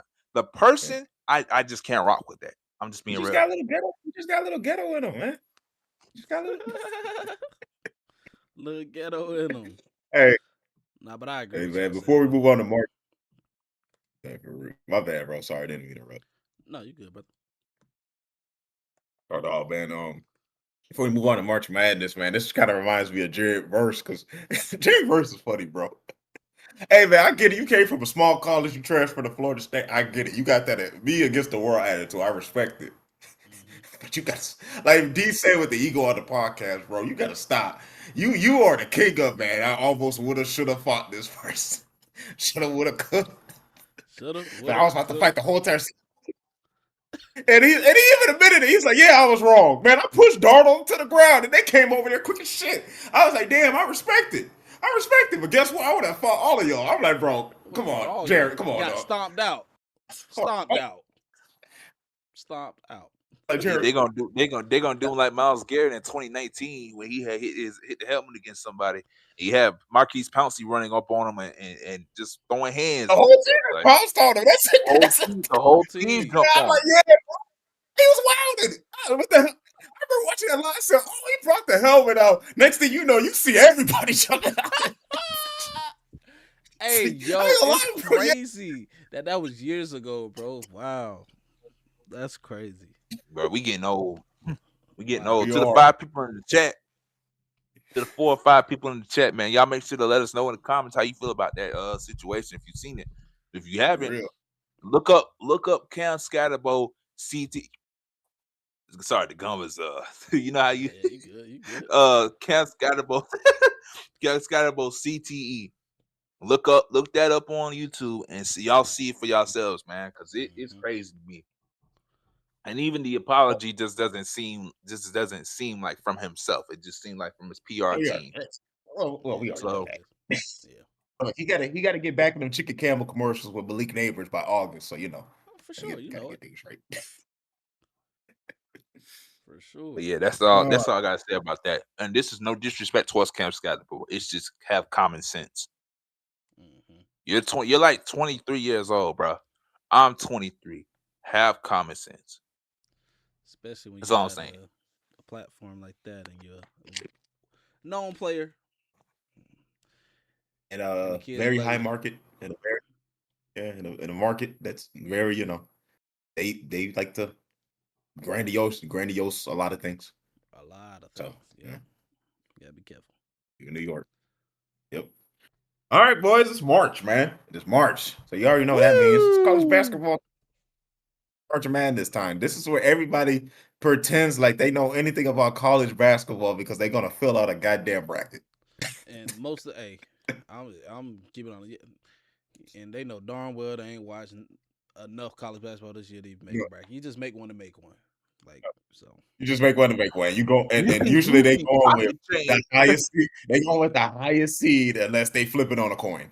Yep, unless they flip it on the coin. Yep. And to Hey, and respectfully to all them Georgia and North Carolina fans, I apologize. I'm both those teams. If you put those teams up in your bracket and you think they're gonna win a Hey, championship, hey, hey, let me get to I'm sorry. I'm just a Georgia and North Carolina fan Look, basketball, bro. he I'm know we sorry. finna get to it too. He Yeah, know. yeah, you know. All right, let me stay quiet, but you know how I feel, y'all. You know how I feel. And he ready to What's defend up? his team, Like, boy.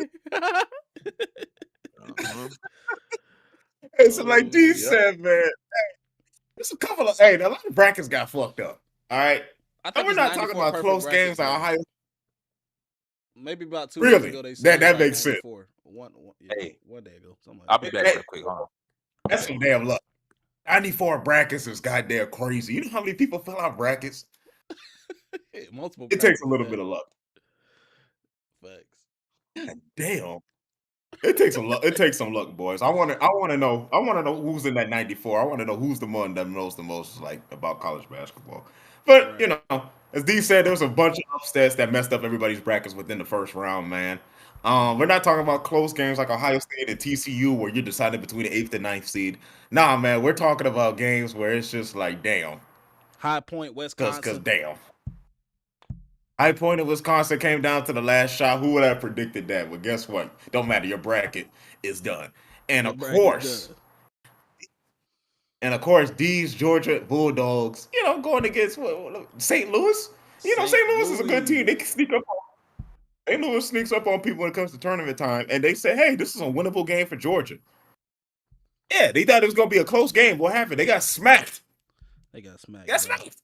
102 to They got 77, bro. smacked, D. I do want to say though, Dominique's son is a buck. Jeremiah Wilkinson, he dropped 30 that game, bro. He averaged 17 on the season. He a buck, but not enough, man. It seems like Georgia, they'll get one of Look, those good players every now and then, but it's never enough to do anything anywhere else. You're not getting to the SEC championship. You're not getting to the third. Well, you'll make it to the tournament and not win anything, but it's okay. I'm with you, man. I have no idea why. Same thing like what I say. South Carolina's a little bit better than Georgia when it comes to basketball. Same thing when I said we got top recruits coming from our area in Columbia. Same thing like in Georgia. I'm like, bro, why are you trying to stay here? Like at least go like nah, go play for Georgia Tech at least. Like, nah, man. Like go out. Facts. Go out. Shit, nah, man. Nah, what's up? Forget that state loyalty. Go win a championship. You want a chance to win for real. Forget that state I loyalty. see I it. mean, Texas BYU was technically an upset, but with Mhm. BYU with their I think it might have been a point guard that got hurt a while back. But with him out and just the band said they wasn't going far. It was fun to see the band kill though. I think he dropped what 35 that game. Let me see. Yeah, he Something like dropped that. 35 and 10. Man, they was even Hey, double teaming that man that game. That joke was funny, but he was killing, doing there his you thing. go. Yeah, man. I guess would you call Villanova losing to Utah State by 10? Yeah, Something that somebody could get wrong or yeah, nah. probably. Yeah, because some people Uh, were speaking of high Utah State, not like crazy high, but like they should be, So right. and that was a Uh, shocker, I I think guess. yeah. Let's go to the game that all of us knew we were like, this messed up a lot of people's record. That damn North Carolina Tar Heels, man. Versus VCU, Austin bro. VCU. It's always that Oh, 11 versus whatever seed, bro. If you ranked 11, bro, it's one of your Cinderella stories at least for a game, bro. It just always happens yo, every year.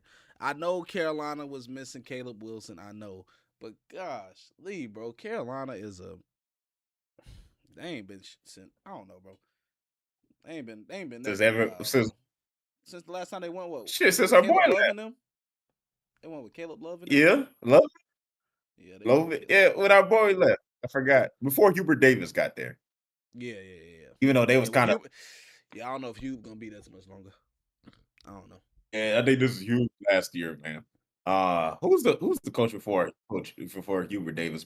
College basketball fans, they probably cursing us out right now in the comment Yeah, section, but let us know. someone let us know, man.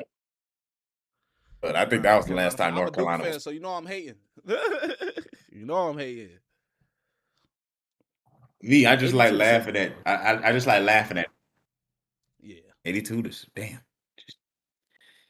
damn, damn, man. But the I thing guess, is, hey, bro. VCU almost sold this. They almost like North They Carolina did. sold from the get go, but VCU almost sold it to try to win it. Like I was like, bro, what is going on here? Free throws was missing. I was like, yeah, y'all tripping. Y'all is tripping. But I tell you, they are. I tell you what, Ro. I did text you before the game even finished. I said North Carolina gonna sell. yeah, yep. But it was a North coming out Carolina. game for your boy Terrence Hill Jr. Man, 34. That's how you feel. Oh yeah, you got the attention of somebody. 7 for 10 for three, 13 for 23 from the field. Not bad. Only two free throws. 1 for 2 from the field. So he was getting straight buckets. So shout out to Yes, him from sir. VCU. D, yes, we already did talk about your Georgia Bulldogs getting slapped, and we just was talking about UNC. So we'll let you say your say on those two real quick. Yeah, sorry. I saw blood on my knee, so I had to clean it up. But Oh yeah, you good, brother? um that being said, um like bro, like man, I mean, I'm not gonna lie. The coach for Georgia is doing really good for us. By getting us there, because I felt like Tom Crean when he was there and like all the other coaches when they were there, they wasn't having as success as they were now, right? Georgia. Mhm. In that regard, man, it does suck because it's like, bro, we haven't been past the first round in like I believe a long time. We haven't been past the first round in a long time. Mm-hmm. That's the only thing that kind of sucks. But and I already knew we was gonna probably have that loss in our name. Uh, but I didn't think it was gonna be like that. I didn't think it was gonna be like that. It was a blowout. Like it was bad. I came back from what I was doing that night, taking pictures and stuff for my school. I was looking at. I was like, bro, I'm gonna go watch the game. I saw the first half. I said, man, it's 47-25. I said, yeah, I'm not watching. Um, I'm not watching. Oh god. But man, yeah, man, I'm just gonna say like this. I have not watched college basketball this season, so I'm not gonna act like I did. But I'm always gonna be supportive of Georgia. And if they make the tournament, I will watch. So it just sucks that we got lost. We lost like that, but we'll rebound. I think this team will be better. Um, that's for North Carolina. That coach just might get fired, man. Oh yeah, yeah. Yeah, he We was That that gone. he yeah, he was gone. that We coach already, is probably gonna get fired. yeah, we already said that he was probably out of here after this season, man. Um, Probably after this game, probably when they come back to Chapel Hill. It should be here now, actually. Yeah, They should be man. back. Oh And man, North Carolina consistently losing like that is going to bring basketball fans in North Carolina just like burning down that part of the city, man. well, They're you gonna try got. to find that man's house. They're gonna try to find that man's house and they're gonna Yeah, try to they burn it just down. they already Like know where you live at. They just used to losing now. It's okay. It's Duke supremacy for the past like 5 to 6 years. you know it. So But speaking shoot, about Duke, before we move, on, my bad, yeah, bro. yeah. Shit. No, I knew you was finna go right here. Go ahead, brother. And speaking about Duke, before we move on, man, I don't really want to get into all the games in the second round, but I will let y'all know with St. John's just beating Kansas as of right now, that just happened on my TV. It's Yeah. done. 67-65. Kansas trying to fight back, but nah, St. John's basically they kept the lead. Oh, Duke and St. John's, man. I think that's a y'all win, and then more than likely y'all It face was pretty Michigan much a State. game winner. It was a walk off driving layup with .5. God dang. Mhm. Yeah, because Peterson tied the Yep. game up at 65, and then they hit a layup. What's up with that? Because Dion, we saw that last night. What was it, Nebraska versus? Yeah, we saw it in Nebraska and Vanderbilt. They let a guy wide open in the middle of the lane and he had a layup to win the game. I'm Right. like, He yo, hit a layup. yo. Off an And then inbound the other pass, cat, or off an inbound pass, or they Nah. just like bring the So ball. Buddy bro, dribbled so it so to they about the passed it. wing, and then Buddy came down, right to like the 3 point line. I don't know what kind of defense they was in. Mhm. He just like he didn't even have to They cut try through to. really. He just dribbled left, 1-2. One person came, he was too late. Left and lay. It's over with. I don't know what defensive setup. You'll It's on have the to go back and baseline. watch the end of that He game, kind but of had he kind of had the Well, lane open. He kind of had the lane open in the all right, I'll middle. watch. I'm taking that. That was open. Even I would have took that. My slow ass. I mean, yeah, but It's a dumbass strategy, but I'll look into it. yeah, yeah, man. We knew Kansas was. I had St. John's winning that one And actually. how you feel about Duke and St. John, man? Before we move on, though, D. I mean, Ro. I'm sorry. How Oh, you feel? Duke and St. John's or Duke and Siena about that game. No, Duke and St. John. I know Duke and Siena was close. Yeah, give me both. How do you feel? Duke and Siena. I open up my Instagram every now and then. I open it up. Duke's down by 11 at half. I said, "You want to know something, y'all? It was for some reason it was a 30-point spread on some of the betting apps for Duke to win by like 30. I was Yep. like, I don't think it's gonna be a 30-point win, but I think we'll win for sure, at least by 5 or 10. But you know them first rounds, them kids be hungry, man. But this the thing. You want to know something about Siena State, bro? They could have won, Yeah. but the starters played the whole time. No bench players got in. That's what you got to do sometimes when you're going against somebody that's almost damn near 8 deep like Duke. Yeah, you're right.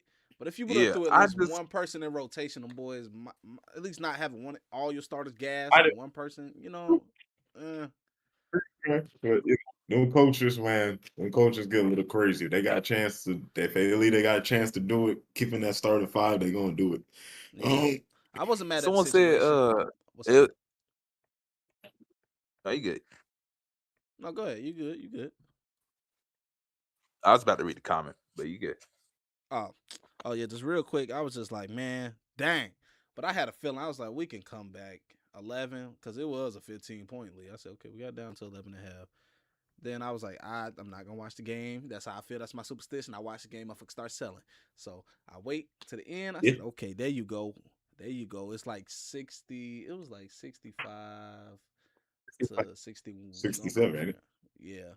And then they finally Yeah, got it. 71. Yeah, 71. And they played good basketball at the end and figured it out. But coach said it simple. Our coach said it simple. He was being out coached. He was being out coached, and I like that our coach is honest, and I like what he's doing with the Duke program. Cause it's hard, man. You'll get some star players, but you got to know how to manage. You still got to know how to play team basketball. Yes, we know you're one of our best players, but hey, if your brother can pop off the knife for 10 to 12 to 15, 16 points, okay, cool. If you're not finna get the ball the whole time, you know what I'm saying? We got shooters, we got defense, so let's play like a team, and I like it. Hey, I got a question before Dion gets into the comment. Um, you brought up the coach to him taking accountability. Mhm. You brought up the coach with him taking accountability, but what about your players' response, man? I was wondering if you I forgot what player that straight up said, "Oh man, we didn't really take them seriously." Me, I don't really like to hear that, but if it's the truth, I guess it's the truth. Like, fix That's that crazy shit. because one player said that at the end of the game. Isaiah Evans, Slim, before the game, he was like, "Yeah, I mean, this is a real PR answer, but it was a good answer." He was just like, "Man, you can't treat anybody like they less than anything because it's one game." And one person can have a Thank crazy you. game. A team can play the best they've ever played. So we not gonna play them like blah blah blah. Even though it came out there and it looked like it, and then the other player was like, "Man, we didn't take him serious." So it's like, man, you gotta collectively as a whole, y'all gotta all be on the same Fix page. Like, that.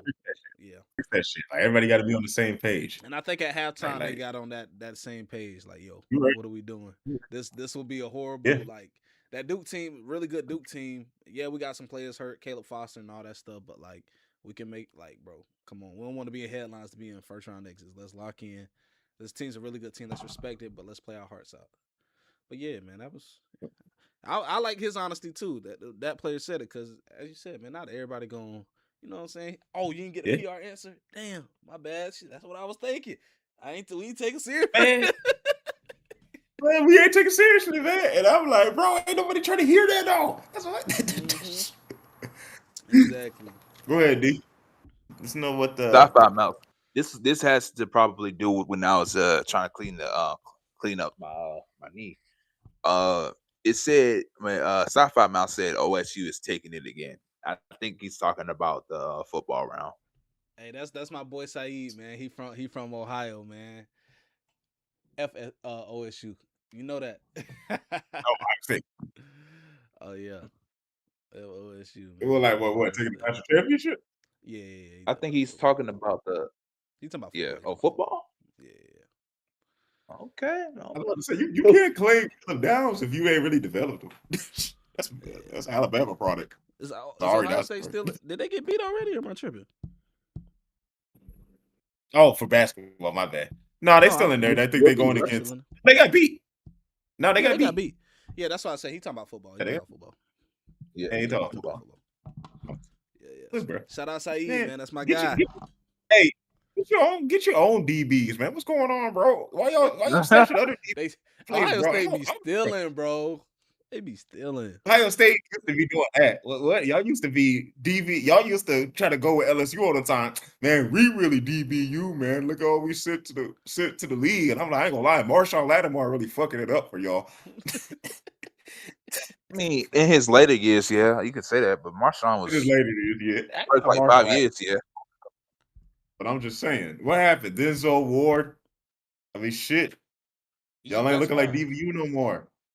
He's your best one right now. Hey, that's it. That's it. What's up? Y'all ain't looking like DBU no more, bro. Y'all fix that. Stop stealing people. Go develop. Y'all relying on Brian Hartline. What happens when he leave and get a head coach job? Exactly. Facts, man. Yep. All right. So let's go on to the next topic, man. And our next topic is NBA news, man. Rolling. Take it away. Yes, sir. Yes, sir. Yes, sir. I got you.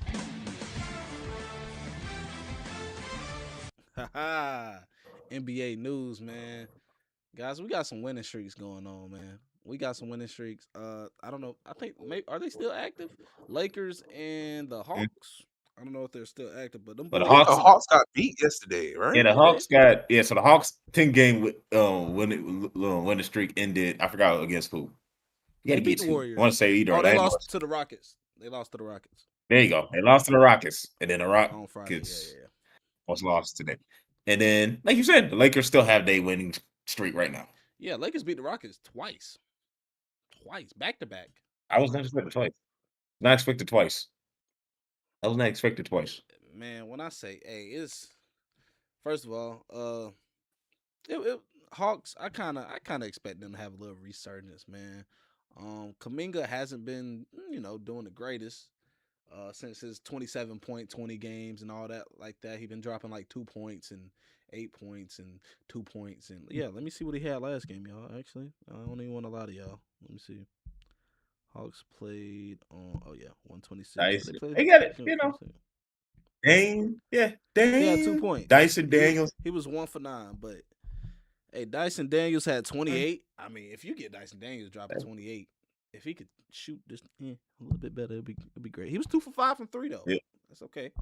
And then what's my other light skinned kid? CJ McCollum. Zachariah is playing good, man. He dropped 17. His last couple games, let me see. I don't want to lie to you. 17, 16, 5, 2, 7, 19. So, he's trying to build up that consistency. But it's like that team is like anybody can kind of have that night. Jalen Johnson was the main force, but it's like you can have anybody have a 20-point game on that team. So, shout out to the Alexander Walker's a good guy too. Alexander Walker's another 20 guy too. He's averaging 20. Facts. Yeah. I didn't know he had that in him. I was like, oh, that's Shea cousin, but he was on the Timberwolves, so it was like I didn't know what he had for real. But I always knew he was a good player, man. Because I feel like before Alexander Walker, before he even went to the Timberwolves, where was he at? I don't know. Like I feel like he played for a different team. I always knew he was a really good player. And I didn't even know he was. I didn't even put it together. He was Shea cousin until like the finals last year. Yeah, because Walker used to play for the Pelicans. That's where I knew the Walker from, mostly from the Pelicans. I was like, okay, let's kick a ball, man. Because he averaged like 12 points one season. I said, hey, let's kick a ball. And, he been in the league for about what? 2019, 7 years. 7 years. So it's like I already knew he could play, man. So shoot. What was it? Yesterday, game winner from Luke Kennard. I don't know if you've seen that. I don't know what the hell Pablo was doing on that defensive possession, but he pisses me off sometimes. And Luke Kennard hit a game winner. It's always Paulo, man. I love Paulo, man. That's my dude guy, man. That's my boy. It's always Paulo, man. Paulo, it's Paulo, man. We'll figure it out. But Luka dropped 33. Well, first of all, while we getting into it, man, NBA talk. We mostly talking about these two teams, man. Well, I will mention OKC clinched the playoffs. They clinched their playoff spot. And the other day in the game against the Suns, Wemby, bang, mid-range to send the Spurs to the playoffs. And since, was it 29? When the last time Spurs went to the playoffs? They said it's been a couple years. It's been about 7 years. It's been a couple years now. Yeah. Whatever. It's been a couple of years. I don't know. It's been a while.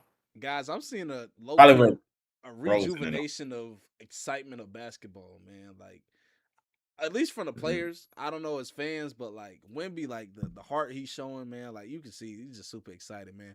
And just seeing these young teams play together and making it work, getting coached right. I like what I'm seeing, man. I like where the future's heading, man.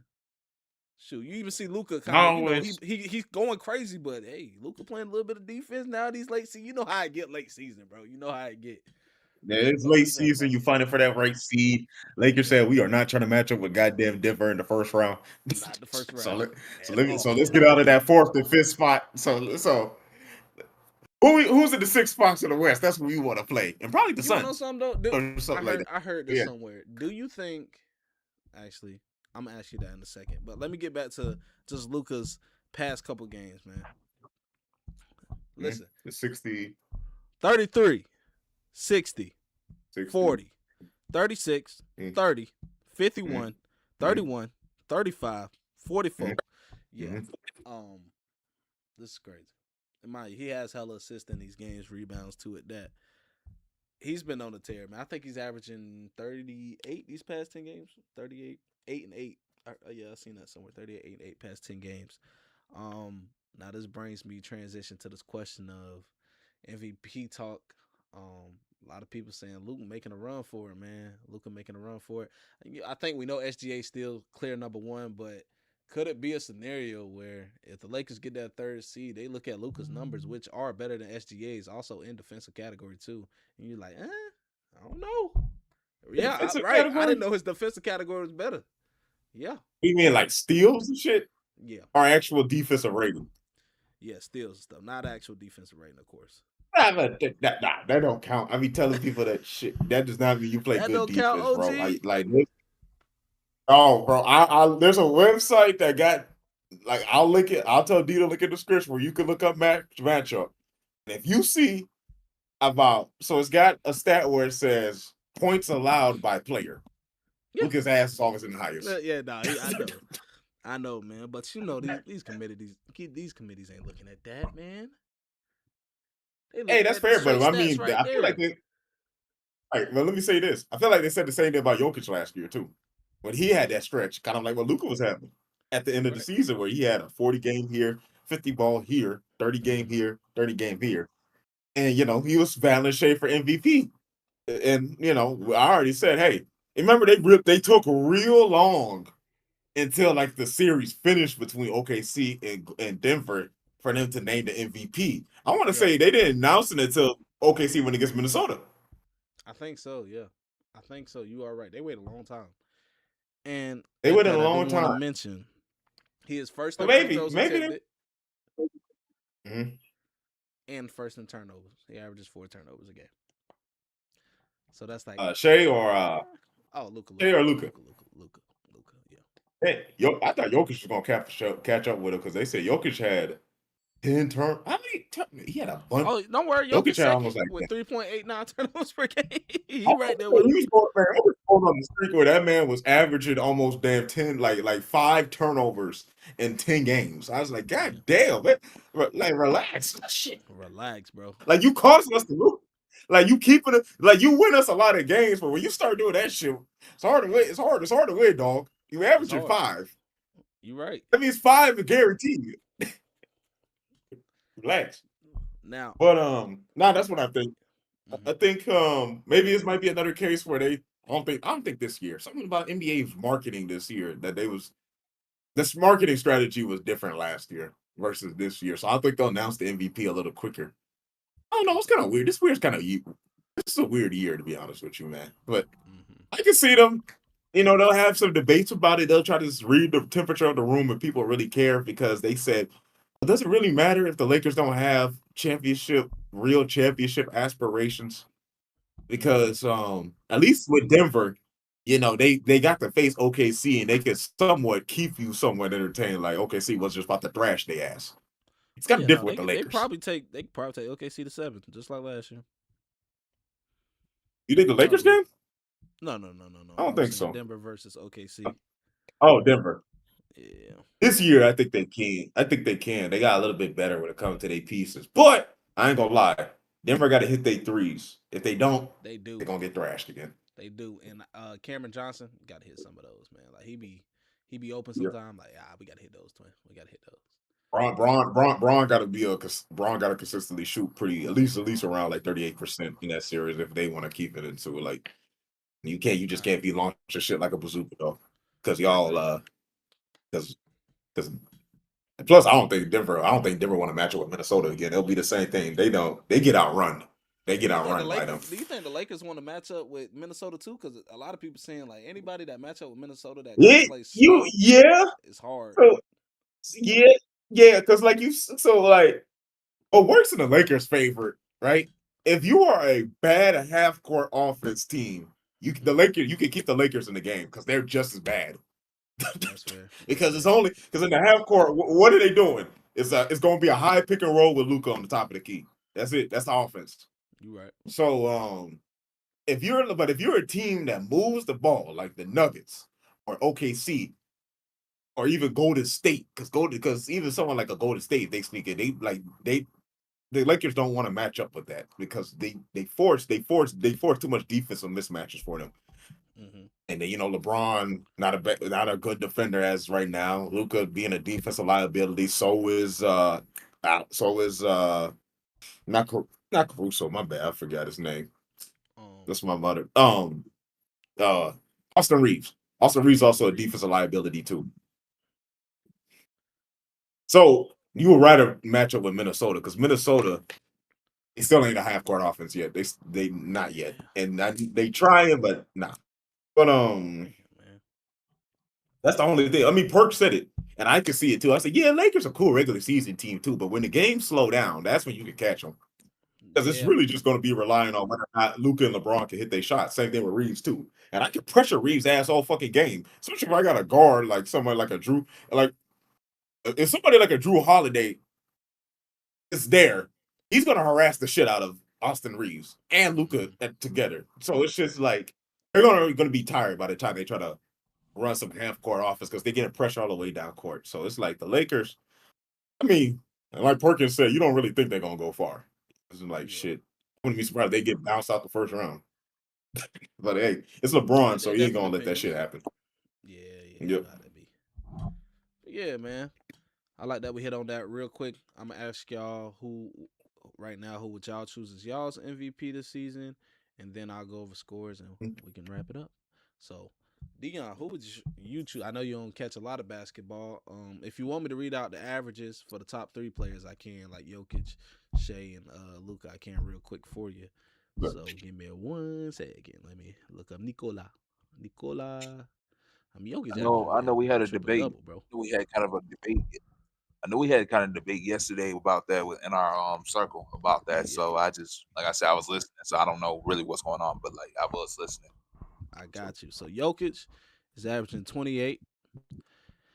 First in rebounds, 12.6 rebounds per game. First in assists, 10.6 points, 10.6 assists per game, 1.5 steals.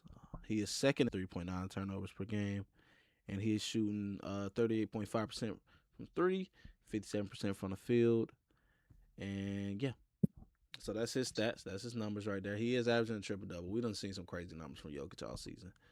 So now let me look up. I said Lucas earlier. I don't know if you heard it. All right, so I'm gonna look up Shay's. Then I got you. Shea Gilgeous-Alexander. Shea is second in points per game. Lucas first. Shea averages 31.6 points, 4.4 rebounds, 6.6 assists, 1.4 steals. Let me go to field goal percentage 55% from the field, 39% from threes. Actually, a pretty good 3-point shooter, and people don't give him credit for it, but he don't shoot those like that. And he is fourth in free throws attempted. Luka is first. I'm gonna give the MVP to Bam Adebayo. Oh Let me my stop. Let me stop. gosh! And for the win, You got boy. I mean, you should have heard us last night, bro. When we went bowling, bro. Hey, anytime we hit a shot, we said we got Wilt, Bam, and Kobe. We was saying that all night, bro. I got a little. Bam funny though. You know what he said when Lucas scored 60? I know how I feel to be in that. But Miami said, Oh my, hey, what? Miami won that game or Lakers won that game? Lakers. Luka dropped 60. Yeah, Lakers. Yeah, Lakers won that game because they went to win the streak. I That think Bam dropped motherfucker like man talking 37. about.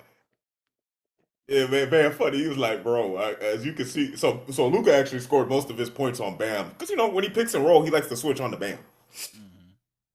So y'all know Luca's game by now. I should have to explain this, but Yeah. what Bam was saying, like, yeah, man. I mean, you saw, as you can see, it's hard to score points in this league, man. Not everybody can get 83 like me. He said it. He said it a joking way. Hey, he said Yeah. it's This hard to score like motherfucker, that, bro. but he was like, what do y'all do to stop? Hey, man, when he in that mode, hey, y'all Hey, understand? I wait, was in Ricky. that mode. You in that mode? You know. I understand it, bro. LeBron. I said, hey, Bam, funny. I like Bam for that, man. He said, I Man, don't will care what get a y'all think. motherfucker's nerves. It's true. I Man, gonna dropped get a 83. motherfucker's nerves. He like me. He be like, hey, I'm sorry, bro. It's Wilt. Bam, Kobe. I don't know what to tell you. I was gonna say for real though. I think speaking. I'm just assuming. I think it's probably gonna be Jokic just because those Mm, stats are crazy. those stats is He's averaging crazy, bro. a triple double. And it He's was like averaging that triple last year, a but triple double. yeah, it was like that last year, but they gave it to Shea. Shea's stats was about the same as this year. I think a little bit better on scoring wise, but I don't know. But You already know a point ain't really a point like Shea, or really you can just call him a guard. He ain't he ain't really gonna I mean, he's not gonna out rebound. He's not really gonna out rebound big. yeah, no, you're not out rebounding the big. I guess it's just that assist part, man. It's like, damn, you damn near averaging 30, and you still getting 12 assists a game. Damn. But I mean, the Yeah, team well, surrounding the them, offense they gonna both got good teams. But yeah, the offense gonna run through his Jokic where Shea is kind of like, yeah, it's somewhat it's run around Shea, but he doesn't have the ball too much in his hand mhm, all the time. He has the ball in his hand considerable amount, but what I'm saying is he's not making the direct pass that leads to the assist. yeah, Somebody's usually feeding Shea. feed and Shea. So Yep. yeah. Yeah, so if once you kind of understand how people's offices runs, you kind of go off of okay, let me look at game film and tight games or whatnot, and that's why Shea's my MVP. It's just like he's just a focal point of them winning, and he's pretty much the defining case for them winning too. Um, Now, now here we go. Boom. You let me on to that question real quick. mhm, Because you can't really have that argument with any of these teams. That's why people throwing Luca up there. You take Luca out, and I think it was a yeah, stretch where the Lakers was winning. Now this comes to winning. All these, you take all these three notable, finna be mhm, MVPs. One of them, you yeah, take them off of their teams, right? yeah, mhm, OKC didn't have Shea for a considerable amount of time. Was winning games, a lot of games. Jokic mhm, was out for a little time. They was winning so games. Winning some, winning not. yeah, And then you take Luca out. They might have went on a streak for a second, but it was tough. They couldn't figure too much out. Probably till AR mhm, came back and stuff like that. But so it's like who has more value? As you said, it's like OKC looks really good. They still look good without Shea. They could probably make the playoffs without Shea. Maybe. yeah, Yeah. yeah. I say, and then that's when you kind of break down because it's just not about value when you say most valuable player. To me, it has to do with the best player, and it's kind of self evident when how they win games. Like Luca's way of winning, he has to hit. Like he has to hit. He has to. He Because got to when get he up a lot of starts shots. If not, he got to shoot efficiently. shots, shoot, he gotta shoot. Because if he don't, he's a liability on defense. And really, he's kind of a one-dimensional player on offense. I already told you, you can only really score on one place on the floor.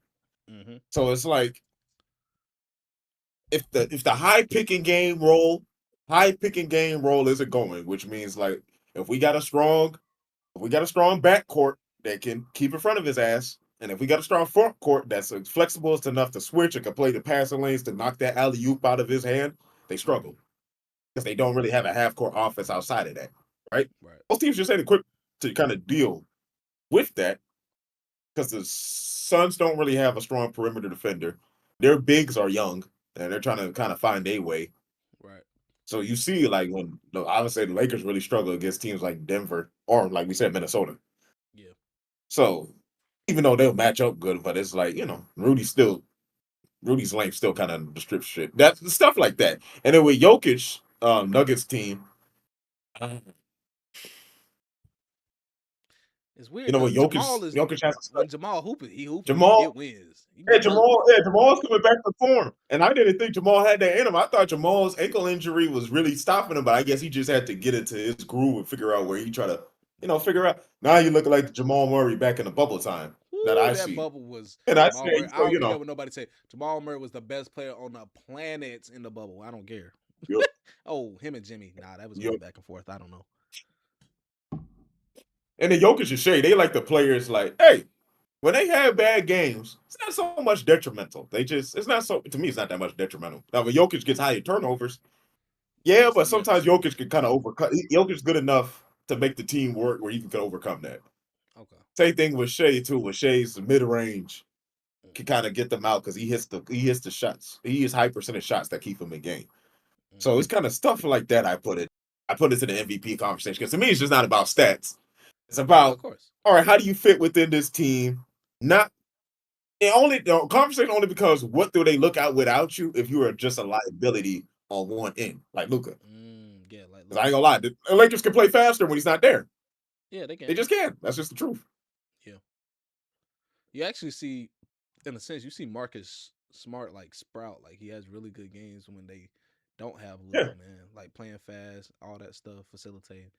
So, yeah. And you'll see Because other people like Marcus, Aiton have good games too. I'm not saying he can't have good games with Luca, but yeah. yeah, because it's just about styles, and then like we said, we got to talk about team building because it's just like, well, Marcus Smart doesn't play off LeBron or Luca here because Marcus Smart needs the ball in his hand. Hmm. Marcus Smart need to be on the team like what you just said with the Celtics, Yeah. where he kind of controlled Tatum and Brown's share Facts. basically. Because to me, Smart's what kept Tatum from damn chucking up them damn shots crazy in his younger career. He's Facts. like, I believe that. I'm gonna find you, relax. Him and Terry, they the one that kind of kept it. We're gonna find you, relax. Yeah. Shit, Cause yeah, Tatum definitely but was chucking them motherfuckers, boy. you ain't lying. But when them two left, that motherfucker just started chucking. I like, yeah, if he let his true self come up. Nah, facts. Nah, I like that answer but though. Okay. Yeah. yeah, that's why I got Shea as MVP. It's just stuff like that because it's just like, yeah, I feel like when you try to add in other names, it's kind of narrative driven. But don't worry, I already told y'all you got a two MVP back to back MVP limit in the league. After that, they stop. Oh yeah, no, you're not getting it no more. Did Jokic get back to back already? Yeah, Oh, okay. he got back Yeah, to Jokic already got back already. four. He didn't get his third one was what kind of messed it up because somebody Giannis fit into that. Then back to Jokic. Gotcha. Um, mine's man, it's just the tail Luca been on is crazy, but as you said, I do believe everything else when it comes to the one side. Like, damn, you're such a defensive liability. But I mean, yeah, you give me 60, but damn. But Mhm. I'll probably go with Shea, man. I'll go with Shea again. But this is the last year you're getting it, buddy. You might get it later on in your career, but yeah, after you get this one, you giving you a break, bro. Somebody else can pop up, bro. When begin it next year? I say when begin it next When year. we yeah, it's time for Bam to be like third and voting too. Third and vote. Nah, Bam gotta average more next year though. He definitely got to. You got to start off hot, Bam. You got to, yeah. It depends if Miami get better, man. I ain't gonna lie. Miami just like keeping a team of scrubs. So they not They scrubs, do. but they just like, bro, Like y'all like can what get is this, somebody, man? bro. Y'all can get somebody like just another piece. Like they don't be want to get no pieces Or for real. I'm just, like, bro, I don't know what's up with y'all. or just have Bam average 83 points every game. Yeah, all right. I mean, Yeah, all right. yeah, shit. It's hard to do, but you gotta realize I'm Idris Bam Adebayo, so maybe I could. Shit, Idris, leave it alone, man. But real quick, man. Do I want to go through the games? Nah, I mean, I mentioned the good games. I mean, as I said, Lakers hit a game winner. Nothing else was really good. I'll mention SGA dropped 40 though. Against the Wizards. It's the Wizards. I got I mean, 132 to 111. He dropped 40 But the on them. Wizards be getting the Wizards be getting torched by somebody hey, by these hey, players, bro. look, Young, hey, bro. hey, hey, Getting torched, bro. they're young, okay? I ain't gonna lie. Look, you look at the roster, I'm like, hey, this so young talent. And Trey's there to get him right. And then I think other vets there too. I think D'Lo's still there, ain't it? I think so. Yeah, and then you got Anthony Davis when he gets healthy. AD. Oh yeah, yeah. I'm like, And bro, Sar. hold on, Yep, y'all. yep. Let's They gonna be nice. They gonna let's be just nice get the next year. young. Low key. Low key. I was gonna say, let's just get the young bloods in the right direction. Let's get my I'm gonna boy be that likes to take that stupid ass fucking half court shot like twice a game. Let's focus his energy in the corner because Trey's like, I'm the one that can take that shot. You take your ass to the corner. Being a corner guy is not bad because look, if you wanna, because look, if you making that shot, you can hit 6 threes in a row and we'll pay your ass close to the max. You could be happy as Oh shit. god. You could be You can like be the the LaMelo Tobias Ball in Harris. DC. You can be the Tobias Harris without the height. Just straight shooting. Just give it to us. That's all we need. For real, bro. They got, and then Yes. Alex Sars coming on his own. I think Alex honestly he just needs to get stronger. That's Yeah. it. Just get a little stronger. He had a Get a really little good post improvement game. this season though. I was proud of him. He had a really good season. Yeah, he has. He has. Just get a little post game, get a little stronger. I think Alex Sars is one of the ones that can get away. Teams quote unquote want to determine who can shoot the mid range or post shot. Well, I will straight up say to the whole entire meeting, well, Alex Sars needs to be one of those damn players. If I AD agree. wants to talk about he want to be a power forward and not a center, I agree. so let Alex Sars shoot close to the rim. I agree. That's what I would say. Last game I'll mention, boys, because this probably was this was a really good game. Well, Clippers and Mavs, nah, they went to OT, but it's cool or whatever. But let's talk about the Rockets and the Heat, man. KD, y'all know, I know y'all seen the clips when it be a final possession and they don't go to KD and KD just they'll zoom in on KD, he'll throw his hands up, he'll look left, look right. Well, last night KD had the chance to hit a game winner. He threw up some bull crap. He threw up some bull crap, man. He's still one of the best players you want to have the balls in their hands. But guess who put the ball back in the hoop with a putback layup? Amin Thompson, man. Amin Thompson for the walk-off win in Miami. Let me read the stats though. Yep. It was a great game. You got to rewatch this game. But bam, in 45 minutes, man. Yeah, he might be one of the ones, man. Wilt scored 100, y'all. Bam had 32 points, 21 rebounds. Wilt scored 100. I don't care what y'all say. Wilt scored 100, man. Bam is killing, yo. Bam killing, yo. Hey, I man, don't know what to say. Hey, Bam said, look there, you gonna respect me these last 13 games, man. You gonna respect hell me. yeah. Bam averaging 20 and 8, bro. He said, look, hey, look, you feel me? But let me read out, let me see. Bam scored 32-21. Tyler Hero 25 and 6. Fontecchio. I can't pronounce your name, brother.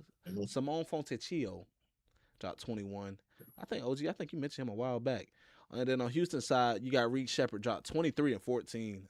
If you can have games like that, Reed, okay, we can talk about something in the playoffs. Amin Thompson had 24 and 18. 24 points, 18 rebounds.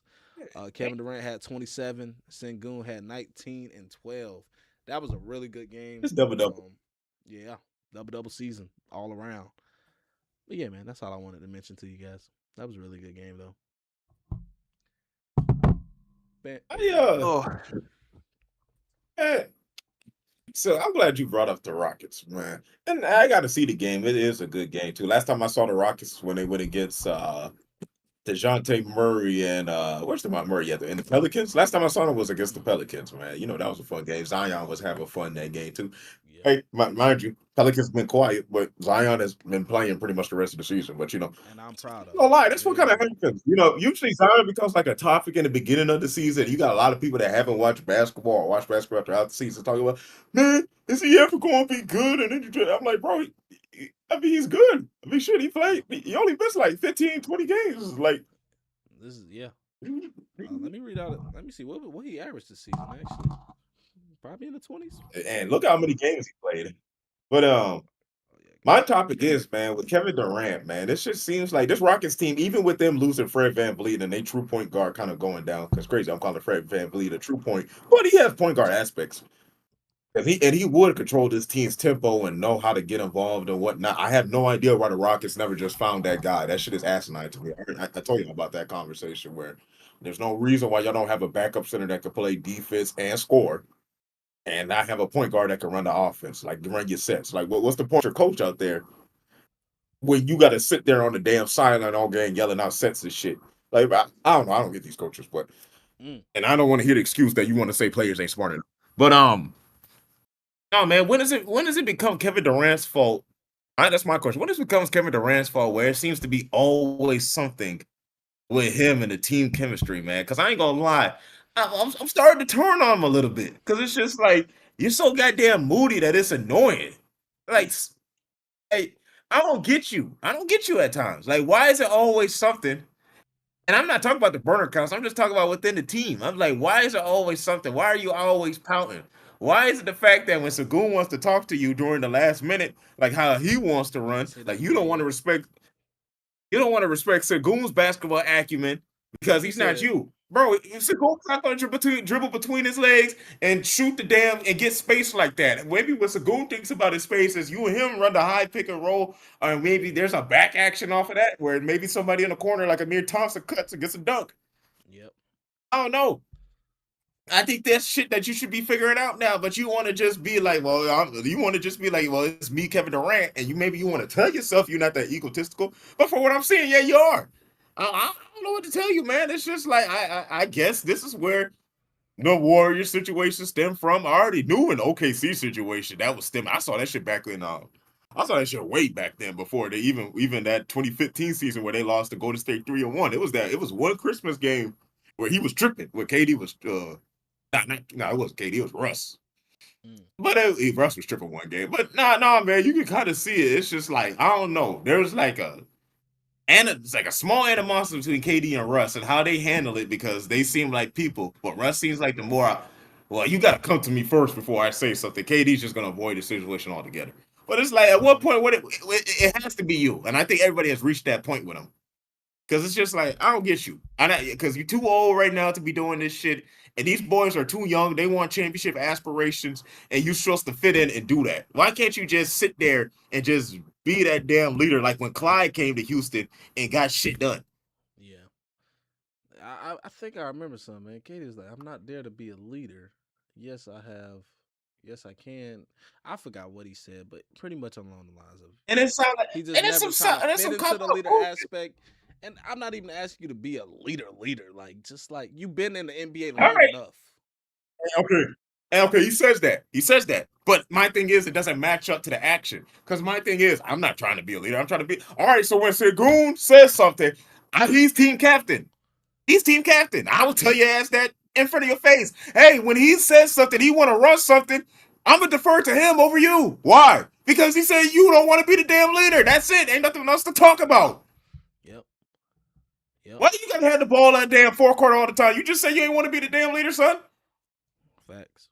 That way you just want to go out and play damn basketball. It's more than that, man. You dealing with goddamn people. I don't get you. Sometimes I just don't get them. You're just so damn moody, and it's feel like it's not, and it's for small shit. It's very fixable with Kev. I get frustrated with him because I'm like, nigga, you are annoying, and I would just straight up tell you that to your damn face because it's shit like that. You so goddamn wishy washy, man.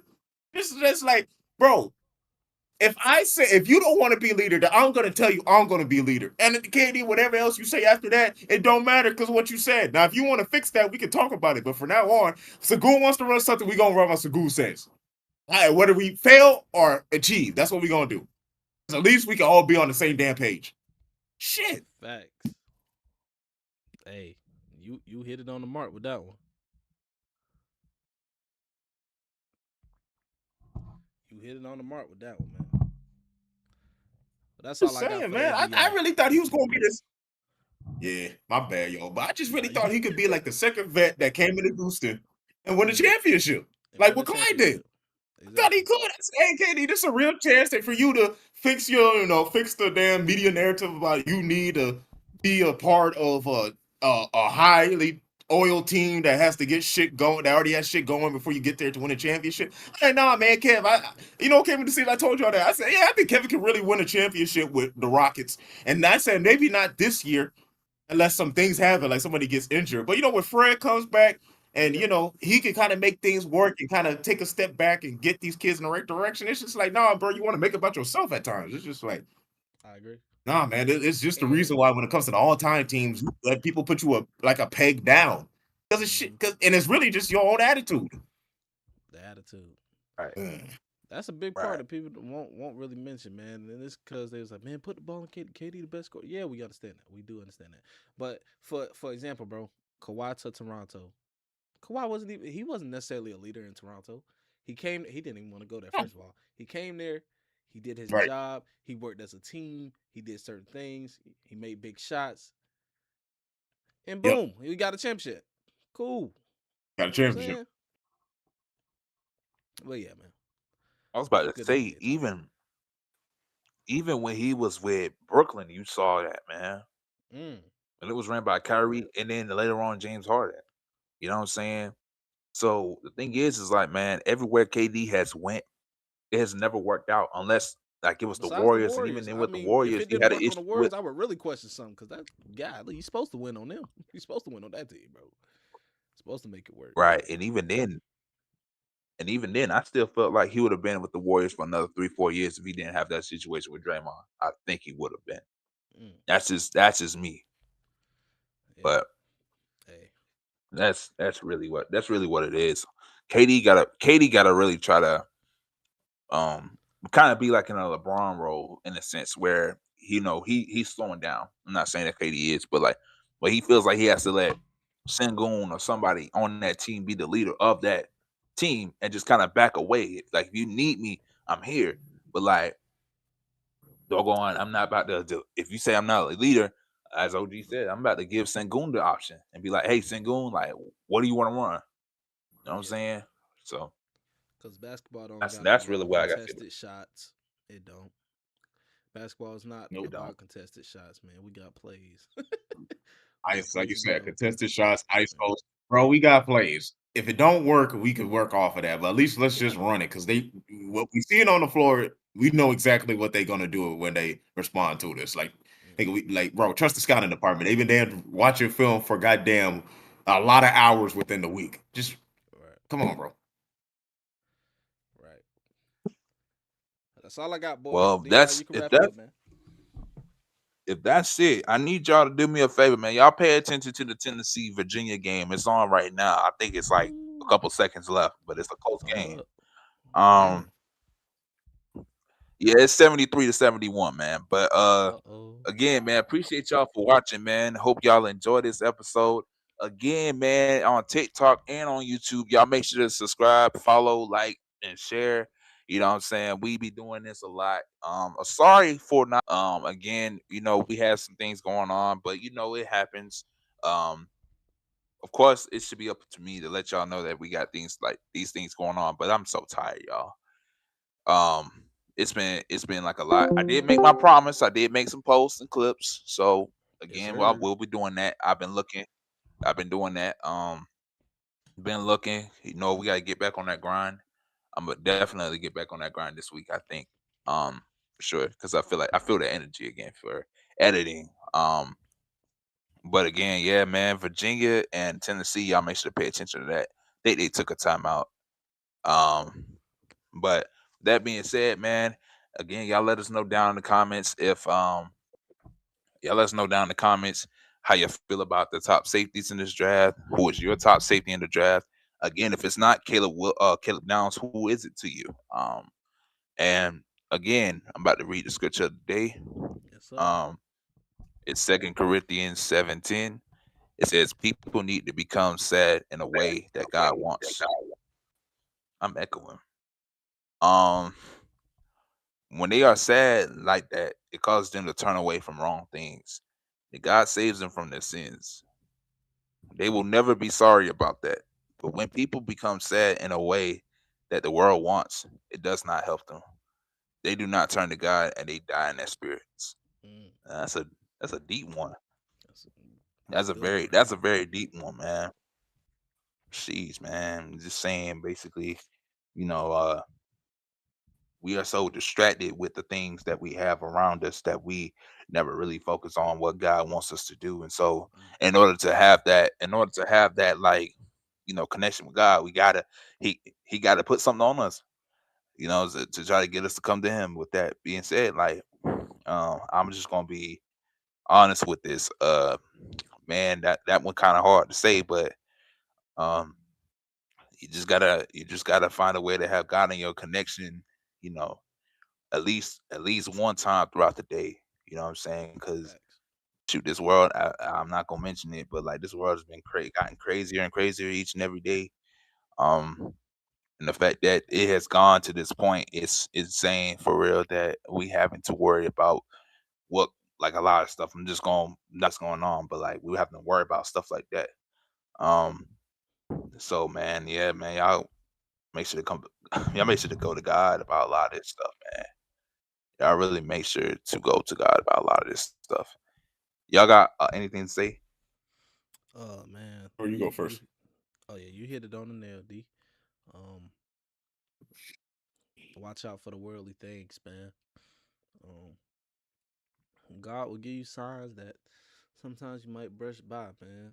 But he keeps it there long enough for you to notice. So, um, just be careful knowing the difference between worldly things and spiritual things, godly things that he has set for you. And yeah, man, keep God first. You don't have nothing to say, OG, do you? No, I do. Um, Okay. you know, finish like officially. They want to interrupt. Um, what I have to say is about that is that basically that last part of the scripture, how I interpret that is what I kind of see the humanly things. And this is just kind of like a humanly emotion that we had. And when we have like a certain adversity, we may feel like we're the only ones going through it. Mm, And then that caused like intense soaking and whatnot, and then you start doing the self-deprecation, and you're saying, "Oh, why did this happen to me?" Or I ain't this, I ain't that. I think, like D said, I think a lot of that could come from that when like the last scripture said, basically, you kind of remove God from this situation instead of actually taking, the good thing that the Lord gave us is the fact that there's some things that we can't control, but we can always control our reaction. Now, I'm not saying instantaneously you can't be mad or sulk about it, but you can control your reaction throughout this adversity too, like how you want to respond to it. And basically, to me, when you're doing that, that's really getting back to God, like getting back, like bouncing back from this adversity, doing certain things and making certain changes and acknowledging the shortcomings and the weaknesses that led up to this situation. Even like we said, if it's not controllable, then we could just say, well, I want to do this to prevent this or at least be prepared. And I think that's the godly thing mm. that the scripture's trying to say from stay that you're straying away from. It's all about your response. That's all I take away from this scripture. Okay, okay, yeah. Yeah, Like I was that. about to say that one was a very deep one because you know what I'm saying. A lot of stuff is going on in the world right now, and it's sad to say, but like part of it is like is stuff that's being ran by it, like people that's running this stuff in the world, right? You know what I'm saying? And Hmm. I'm not gonna bring the politics into it. I'm not gonna bring anything into it because I don't want people like I'm not afraid to take the insults and stuff like that. But again, it's just best to avoid that because you already know there's too many people that says a lot of stuff and make that about their whole lives. So um again, just the fact of the matter is this, man. Just allow God to be a part of your life. Don't allow anything to just make you seem like, well, you have to go to God when you're down or upset. You know what I'm saying? Go to him in any way, shape, or form, you know what I'm saying, and just pray. You don't know what tomorrow will bring. Pray about it. And again, just repent. Repent, man. That's another thing. With that being said, I think Tennessee's about to beat Virginia. It's 77-71 with 11 seconds Oh, left. Buddy So just airballed a wide open three for Virginia. yeah, oh, that's so oh yeah, no, so that's that's the game's over. So Virginia lost to Tennessee, I would say.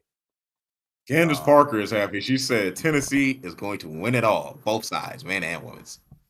No, Mm. that's the so joker. That's the joker. That's the home yeah, bracket. so